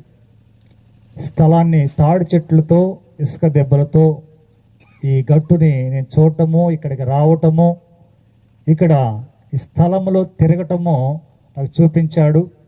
అయితే 3 సంవత్సరాలు నేను అక్కడ అబ్బాయి చెప్పినట్లుగా దేవుని మాట వినలా. నేను అప్పటికి ఇక్కడ ఏమి ఇళ్ళుండవు. 2004లో నాకు చూపించేటప్పటికి, నేను 2008లో వచ్చేటప్పటికి ఇక్కడ ఏమీ లేవు, ఉండుండవు. కానీ ఈ 2008లో దేవుడు మాట్లాడితే ఆ మాటకి లోబడి నేను మరలా 3 సంవత్సరాలు ఆయన నన్ను దెబ్బ మీద దెబ్బ కొట్టి బండకేసి బాధితే మంచి ఇన్కమ్ ఉన్నప్పటికీ కూడా నేను అప్పుల పాలైపోయి ఇక వేరే మార్గం లేక కలుగులో ఎలుక ఒక మార్గంలోకి రావాలన్నట్లుగా నేను నీ మాట వింటానయ్యా అని నేను బయటికి రావడం జరిగింది. అయితే నేను చిన్నతనం నుంచి కూడా హాస్టల్లో చదువుకున్నాను, హైదరాబాద్లో జాబ్ చేశాను. ఆ తర్వాత నేను విజయవాడకి మార్చుకున్నాను. ఇంచుమించు చెప్పాలి అంటే నాకు వచ్చే కమిషన్లతో పాటు నెలకి ₹1,00,000 జీతం తీసుకునే రోజున నేను దేవుని పాట మీద బయటకు వచ్చేసాను. ఆ ₹1,00,000 టైంలోనే నేను అప్పుల పాలైపోయాను. 2008లో లెక్కేసుకోండి, ఇప్పుడు ఎన్ని సంవత్సరాలు. వచ్చినప్పుడు నాకేమీ తెలియదు. నన్ను మరి ఒక వ్యక్తి నన్ను పేరు పెట్టి పిలిచాడు. ఆయనే ఫాదర్ జాన్ మాథ్యూ గారు. నేను ఆయనకు తెలియదు, ఆయన నాకు తెలియదు, నేను మా ఊర్లో లేను. ఆయన నన్ను పేరు పెట్టి పిలిస్తే నేను సేవ కొరకు వచ్చాను. ఆయనకి అంగీకరించాను. కొన్ని సంవత్సరాలు వారి తరపిదిలో సేవ చేశాను. కానీ ఒక్కచాటే నిలబడినటువంటి ఒకే గ్రామంలో ఒకే స్థలంలో ఉన్నట్లుగా నేను ఎవరికి పరిచయం అవ్వట్లేదు. సేవా పద్ధతులు కూడా నాకు తెలియట్లేదు. పిలిచిన పిలుపుని బట్టి ఒత్తిళ్ళు అయితే నాకు వస్తున్నాయి. మరి అట టైంలో మా ఆత్మీయ దైవజనులు ఆరోగ్యమయ్య గారు వారు నన్ను పట్టుకుని ఇక సేవా విధానాల్లో నడిపించుకుంటూ తీసుకొచ్చారు. ఆయన తలంపు ఇక్కడ ఈ స్థలంలో అలా జరిగినప్పుడు సాక్ష్యం చెప్తే ఇక్కడ 1 సెంటు స్థలమైన దేవుడు నీకు ఇవ్వాలని ప్రార్థన చేయమన్నప్పుడు ప్రార్థన చేశాం. 2023లో 1 సెంటు కాదు, దేవుడు ఇక్కడ 7 సెంట్లు స్థలాన్ని ఇచ్చాడు, చూపించాడు గనక, ఎంతైనా నమ్మదగిన వాడు గనక 1 సెంటు కాదు, ఎన్ని ఇచ్చాడు? 6 రెట్లు, 7 సెంట్లు స్థలాన్ని దేవుడు నాకు అనుగ్రహించాడు. ఇక్కడ నేను చూసినటువంటి స్థలము 2004లో తాడి చెట్లతో ఈ వారంతా ఉంది. నేను ఇక్కడికి వచ్చినప్పుడు తాడి చెట్లతో ఉన్నటువంటి ఆ స్థలము ఈరోజు మరల దేవుడు నాకు చూపించింది. ఆ చక్కగా చెక్కబడినటువంటి తాటి చెట్లు, ఇల్లు వేసేటువంటి ఒక మాదిరిగా 2 కర్రలు పజ్జలు, అటు ఇటు 4 కర్రలు, మరి అడ్డపట్లు వేసి ఒక చక్కనైనటువంటి కుటీరములాగా ఈరోజు రాత్రి చూపించాడు నాకు. ఇక్కడ ఈ కూటానికి ముందు చూపించాడు. అయితే అయ్యగారు అన్నట్లుగా ఆ మాటలు చెప్పకుండానే ముగించేస్తామేమో, టైం దాటిపోయింది అనుకుంటే ఆయన నాకు మళ్ళీ సమయాన్ని పురుగొలిపి ఇచ్చారు ఆయన. కనుక ఇక్కడికి రావడం గల కారణం ఇదే. ఇక్కడ ఎవరో నాకు తెలియదు, ఈ స్థలం ఎక్కడ నాకు తెలియదు. మా పెద్దలుడి కొరకు ఇక్కడ ఉన్నాడు కదా, ఆయన కొరకు వచ్చానుకుంటారేమో. ఆయన ఇక్కడికి 40 కిలోమీటర్ల దూరం నుంచి అక్కడ అన్ని విడిచిపెట్టుకుని ఈ ప్రాంతానికి వచ్చాడు. ఆయనకి ఎవరు చుట్టాలు లేరు, ఇక్కడ ఆయనకి బంధువులు ఎవరు లేరు. దేవుడు ఆయన ముందుగా మార్గం కొరకు పంపించాడు. ఆయన కొరకు మేము ఇక్కడికి వస్తూ వెళుతూ ఉండగా నేను చూసిన స్థలాన్ని నేను గుర్తుపట్టడానికి దేవుడు ఆ విధంగా కృప చూపించాడు. కనుకనే ఆయన 40 కిలోమీటర్ల దూరం నుంచి, సానారుద్ర నుంచి ఇక్కడికి రావడం జరిగింది. నేను కూడా ఇంచుమించు 10-12 కిలోమీటర్ల దూరం ఉన్నవాడు నేను కూడా ఇక్కడికి రావడం జరిగింది. ఈరోజు దేవుని ప్రణాళిక ఇంత అద్భుతంగా, ఇంత రీతిగా చక్కగా యవనస్తులు, దైవ సేవకులు, ఆయన ఎవరో నాకు తెలియదు, నేనెవరో ఆయనకు తెలియదు. ఇక్కడ కూర్చున్న కొంతమంది కూడా దైవ సేవకులు ఎవరో నాకు తెలియదు. ఇక్కడ నాకు తెలిసినటువంటి వారు ఎవరంటే ఆరోగ్యమయ్య గారును కృపారమయ్య గారు, ఇద్దరే తెలుసు నాకు. కానీ ఎంతమంది దైవ సేవకుల్ని, ఈయన యొక్క దైవ సేవకుడిని గుర్తించడానికి ఎంతమందిని దేవుడు పిలిపించాడు. అయ్యగారు వాళ్ళ మొట్టమొదటిసారి చూడటమే నేను, పిలవగానే పరిగెట్టుకొచ్చారు. అయ్యగారు కూడా అంతే, తెలుగు పాలనలో అత్తవరైన నాది, మిమ్మల్ని చూడలేదు ఎప్పుడును, ఆయనకి సేవ చేస్తున్నారు. కనుక దేవుని ప్రణాళికను బట్టి ఇక్కడికి నేను రాగలిగాను అని చెప్పడానికి నేను సంతోషిస్తున్నాను, ధైర్యంగా చెప్పగలుగుతున్నాను. నేను పట్టుకుని వచ్చిన దేవుడు ఎంతైనా నమ్మదగిన వాడు గనక, నమ్మదగిన వాడు, నిలబెట్టిన వాడు ఇక్కడ వాడుకుంటాడు. ఎందుకంటే అపోస్తలుల కార్యాల్లో ఒక మాట రాయబడిన 3వ అధ్యాయంలో, దేవుడు తన దాసుని పుట్టించి ప్రజల దగ్గరికి వారి పాపములు తొలగించి వాళ్ళని దీవించడానికి వారి దగ్గరికి పంపిస్తాడని వాగ్దానం చేశాడు. ఈరోజు పంపించాడు. ఇక్కడ నేను నిలబడగలిగాను. వచ్చిన మీ అందరికీ ప్రభుపేట వందనాలు తెలియపరుస్తున్నాను. అయ్యగారు మరొక మాట జ్ఞాపకం చేశాడు. నేను ఏదైనా చేయటానికి, ఏదైనా ఇలాంటి మీటింగ్స్ చాలా ఎన్నో పెట్టడానికి గల కారణం ఏంటంటే, నిజంగా మా మేనల్లుళ్ళు, మా అక్కలు నాకు సపోర్ట్ చేశారు, నాకు నిలబడ్డారు. నాకు ఎవరు కూడా నన్ను ఎక్కడ కూడా తీసివేయలా. చాలా బీరకాయ పీసులాగా చాలా జనాన్ని నాకు ఇచ్చాడు దేవుడు. ఎంతోమంది అందరూ నాకు సపోర్ట్ చేస్తారు. వాటితో పాటు సంఘ బిడ్డలు కూడా సపోర్ట్ చేస్తారు. ఇంకా చెప్పుకోవాలంటే దేవుడు దేవరపల్లి నుంచి, ఇగో మంగినపూడి నుంచి, పెదపట్నం నుంచి కూడా నా కొరకు బిడ్డలను పంపించాడు. ఇదిగో నీ పిల్లలేనని. అనేక ప్రాంతాల నుంచి వచ్చారు. నీ స్వజనుల దగ్గరికి వెళ్ళమన్నాడు, వెళ్ళాను. తర్వాత నేను మరొకరి దగ్గరికి పంపిస్తున్నాను అన్నాడు. 2 మాటలు వాళ్ళకి చెప్పాను, వీళ్ళకి చెప్పాను. వారందరికీ కూడా ఈరోజు చక్కగా నన్ను ప్రేమించి వచ్చిన మీ అందరికీ కూడా ప్రభు పేరిట వందనాలు తెలియపరుస్తూ ఉన్నాను. అలాగే ఈ మైక్ యంత్రం ద్వారా ఈ ప్రాంతం అంతా కూడా చక్కగా సపోర్ట్ చేశారు, చక్కగా విన్నారు. అందరూ కూడా నన్ను ఆదరించారు, వచ్చినప్పటి నుంచి కూడా ఆదరించారు. మరి కరెంట్ ఇచ్చారు. అమ్మాయి 15 సంవత్సరాలు నాకు పరిచయము. మరి తన భర్తకి యాక్సిడెంట్ అయ్యి కాస్తంత సిక్కులో ఉన్నప్పటికీ వారు మేము రాగానే చక్కగా ఎంతో ఆదరించారు. అలాగే మా దాస్ గారు, నేనంటే ఎంతో ప్రేమ ఆయనకి, వాళ్ళ బావగారు. నన్ను ఎక్కడ చూసినా పరిగెత్తుకొచ్చి వాటేసుకుంటారు. స్వర్గంలో ఉన్నారు ఆయన గారు. చాలా మంచి భక్తుడు ఆయన. ఇలా అందరూ ఆదరించారు నన్ను. అలాగే మరి పిలవగానే వచ్చినటువంటి దైవ సేవకులు బాలసమ్మయ్య గారు, అలాగే మరి విజయరాజయ్య గారు మా పక్కనే ఉంటారు, నాకు చాలా సలహాలు ఇస్తూ ఉంటారు. శ్యామలయ్య గారు, మిగతా అయ్యగారు అందరి పేర్లు తెలియదు, కానీ మా తమ్ముడి పేరు కూడా తెలుసు. మళ్ళీ ప్రేమ, మరి మా అబ్బాయి అనిలు, వెనక కూర్చుండిపోయాడు కిరణ్. వీళ్ళ పేర్లు మీకు తెలుసు. మేము కిరణ్, ప్రేమ, ఆరోగ్యమయ్య గారు, మేము ప్రతి నెల ఒక్కొక్క ఇంట్లో కూడుకుని ప్రార్థన చేస్తూ ఉండగా ఆ ప్రార్థనల ప్రతిఫలముగా దేవుడు 2023 సంవత్సరం నుంచి ఇప్పటి వరకు దినదినము కూడా నాలో నూతన కార్యాలు చేసుకుంటూనే వస్తూ ఉన్నాడు. గొప్ప గొప్ప కార్యాలు జరిగిస్తూ ఉన్నాడు. ఆశ్చర్యమైన కార్యాలు, అద్భుతమైన కార్యాలు. నాకు సాధ్యమేనా, నేనైనా చేసింది అని నాకు నేనే ప్రశ్న వేసుకునే గొప్ప గొప్ప కార్యాలను మేము కూడి ప్రార్థన దైవ సేవకులు కూడి ప్రార్థన చేసుకోవడం ద్వారాగా ఎన్నో అద్భుతాలు చేశాడు. ఈరోజు కూడా చెప్పాలి అంటే ఈ మీటింగ్ డేట్ నేను నిర్ణయించుకోవాలా, దైవ సేవకుని నేను నిర్ణయించుకోవాలా, ఈ స్థలాన్ని నేను నిర్ణయించుకోవాలా. నీ స్థలములో నేను కూటం పెడుతున్నాను అన్నాడు. అంతే లోబడ్డాను. అయ్యా నీ చిత్తం. ఎందుకంటే నిన్ననే మాది గృహప్రవేశం చేశాం, 7 లక్షలు ఖర్చు అయింది. మళ్ళీ 2 ఖర్చు ఎందుకయ్యా అని చేయలేను అని అనలా. నేను నీ ఇష్టం అని లోబడే మనసును దేవుడిచ్చాడు. ఎందుకంటే దేవుని కార్యాలు చూస్తాం గనక. మరి దేవుని కార్యాలు నేనే కాదు, ఇక్కడికి వచ్చినటువంటి మీరందరూ విన్న వాక్యాలను బట్టి మోషే జీవితంలో జరిగినవి, గిద్యోని జీవితంలో జరిగినటువంటివి, దావీదు జీవితంలో జరిగినటువంటివి మీ అందరి జీవితాల్లో జరుగునుగాక. సమయం చాలా అయింది కనుక నా మాటలు ముగిస్తూ మరల అధ్యక్షుల వారికి అందిస్తున్నాను. దేవుని స్తోత్రం చెప్పండి ఒకసారి. హల్లెలూయా. మేనల్లుండు వాళ్ళు ఇప్పుడు పిలిచిన వాళ్ళు రారిక, వాళ్ళంతా మంచి బిజీలో ఉన్నారు. రైట్, ఇది పట్టుకో. దేవునికి స్తోత్రం చెప్పండి. చిన్న కూతురు ఉందండి, చిన్న కూతురు.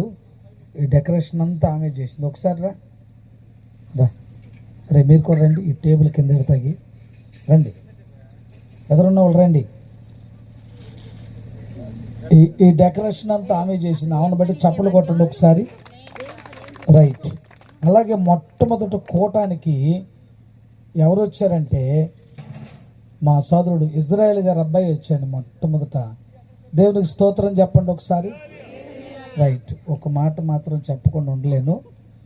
నేను ఇప్పుడు 30 సంవత్సరాల పైంది పరిచర్యకు వచ్చి, నాకున్న వాళ్ళు, నేను పెంచిన వాళ్ళు కానీ, వారు సహకరించిన వాళ్ళు కానీ, సేవకి వారు తయారు చేసిన వాళ్ళు కానీ నమ్మకమైన సేవకుడు సుందరరావు గారు అని చెప్పగలను. మా కుటుంబంలో ఒక ప్రత్యేకమైన వ్యక్తి అని కూడా నేను చెప్పగలుగుతాను. అందును బట్టి ఒకసారి చప్పలు కొట్టండి ఒకసారి. రైట్. మా చెల్లి కూడా ఉంది, ఒకసారి రండి ఇక్కడికి. మా చెల్లి రండి. అలాగే అత్తిలి పాస్టర్ గారు, వాళ్ళ పాస్టమ్ గారు ఉన్నారు, వాళ్ళ అబ్బాయి కూడా ఉన్నారు. వాళ్ళని పరిచయం చేస్తా. రా నాన్న ఒకసారి రా. సంతోష్ ఆయన పేరు. రండి. అత్తిలి పాస్టర్ గారు, అలాగే వాళ్ళ మిస్సెస్ గారు, వాళ్ళ అబ్బాయి, వాళ్ళ నలుగురు చక్కగా మంచోళ్ళండి. దేవునికి స్తోత్రం చెప్పండి ఒకసారి. 2 కుర్చీలు అక్కడ వేసుకో మన ఆఖరి ప్రార్థన ఆశీర్వాదం తీసుకుని వెళ్ళిపోదురు. కానీ వారు అంత దూరం నుంచి వచ్చారు కనుక చప్పలు కొడతా ఉండండి, వాళ్ళు వస్తాను ఉంటారు.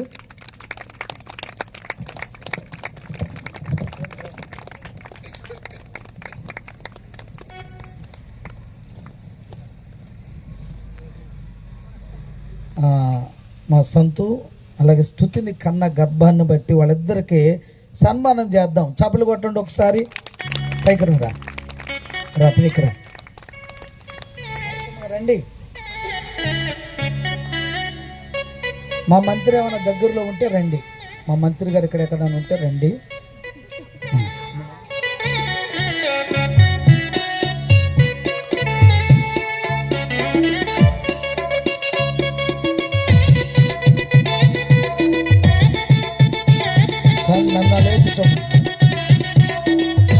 అలాగే మరి ఈరోజు వాక్యం చెప్పిన వాళ్ళ అన్నగారండి, ఆయన మంచి ఉద్యోగం చేస్తున్నాడు. మౌత్ ఇచ్చుకున్నా, పాట పాడాలిగా ఇచ్చుకున్నావు. రైట్.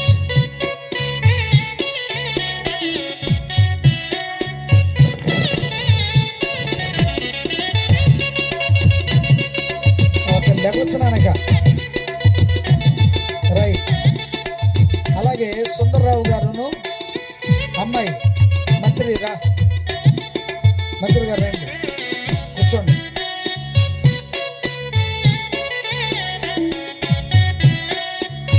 కూర్చోండి, టైం అయిపోతుంది. మళ్ళీ అల్లెళ్ళు అటెళ్ళు అటు రైట్. ఎక్కడ కూర్చోండి. కూర్చోలే ఏమాత్రం.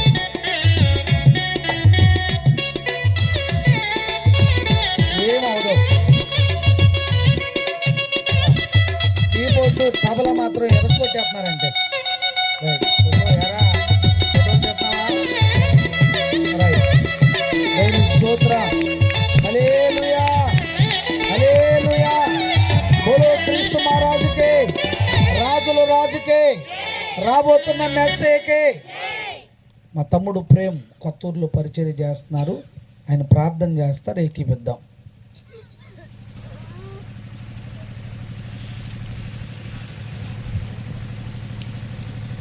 ప్రార్థన చేసుకుందాం. స్తుతి స్తుతి స్తోత్రం స్తోత్రం. పరిశుద్ధుడా, మహోన్నతుడా, సర్వాధికారి, సర్వాంతర్యామి, మీ ఘనమైన శ్రేష్టమైన నామాలు కృతజ్ఞతాస్తుతులు చెల్లిస్తున్నాం ప్రభా. ఈ రాత్రి సమయంలో ప్రభా, ఈ సువార్త సభను ప్రభా నీ నామానికి మహిమార్థంగా జరిగించిన విధానాన్ని బట్టి నీకు స్తోత్రాలు చెల్లిస్తున్నాను నాయన. చక్కని వాతావరణం ఇచ్చాడు ప్రభా. అయా అతి నుంచి వచ్చిన సేవకులను బట్టి నీకు స్తోత్రాలు చెల్లిస్తున్నాం ప్రభా. చక్కటి ప్రభా వాక్యాన్ని అందించారు ప్రభా, నీకు స్తోత్రాలు చెల్లిస్తున్నాం ప్రభా. ఇక్కడ ఉన్న సేవకులను బట్టి, అయా వచ్చిన విశ్వాసులను బట్టి నాయన, వచ్చిన ప్రజలను బట్టి, రక్త సంబంధులను బట్టి నీకు వెనలేని కృతజ్ఞతాస్తుతులు చెల్లిస్తున్నాను నాయన. అయ్యా గుప్పిళ్ళు ఇప్పిన ప్రతి కుటుంబాన్ని కూడా దీవించండి, ఆశీర్వదించండి. వారందరికీ కూడా నూరింతల ప్రతిఫలం దయచి చిన్న ప్రార్థన మీ పాసం చేసుకుని నదుడైన యేసుక్రీస్తు నామంలో స్తుతించి వేడుకుంటున్నాము తండ్రి. ఆమేన్. ఆమేన్. తండ్రి దేవుని ప్రేమ, కుమారుడైన యేసుక్రీస్తు కృప, పరిశుద్ధాత్మ అన్యోన్య సహవాసము సదా మనందరికి తోడయండి. మళ్ళా కలుసుకున్నప్పుడు అందరి నోట శుభవచనాలు పలికించునుగాక. ఆమేన్ ఆమేన్. మీ అందరికి వందనాలండి. అందరూ భోంచేసి వెళ్ళండి. సావుకులైన వారు సుందరరావు గారిని కలవండి. అలాగే ఈ ప్రక్కన భోజనాలు పెట్టబడతాయి. యవనస్తులు కాస్త అల్లుళ్ళు, మేనల్లుళ్ళు, బామ్మర్దులు, బావలు, అలాగే అందరూ మనవాళ్ళు, మనవరాళ్ళు అందరూ సహకరించండి. అలాగే మీ అందరూ కూడా సహకరించాల్సిందిగా మనం చేస్తున్నాం. వచ్చిన ప్రతి ఒక్కరికి వందనాలు తెలియజేస్తున్నాం.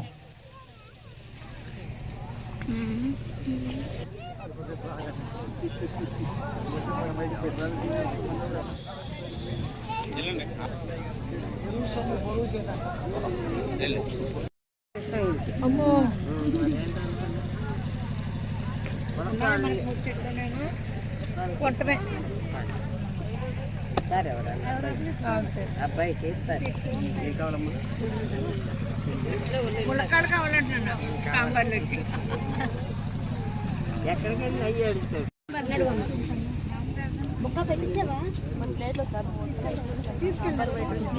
అవసరం గుర్తు రైసే కావాలండి.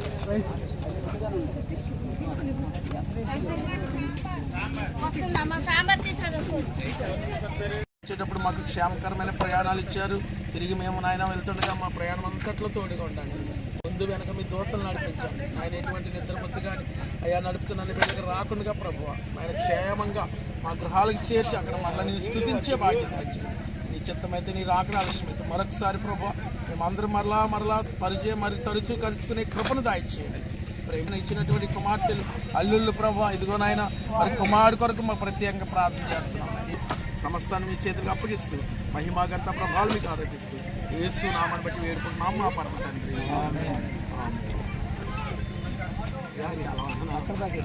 ఇంట్లో పిల్లల దగ్గర ప్రార్థన చేయించి ఫోన్ చేస్తాను.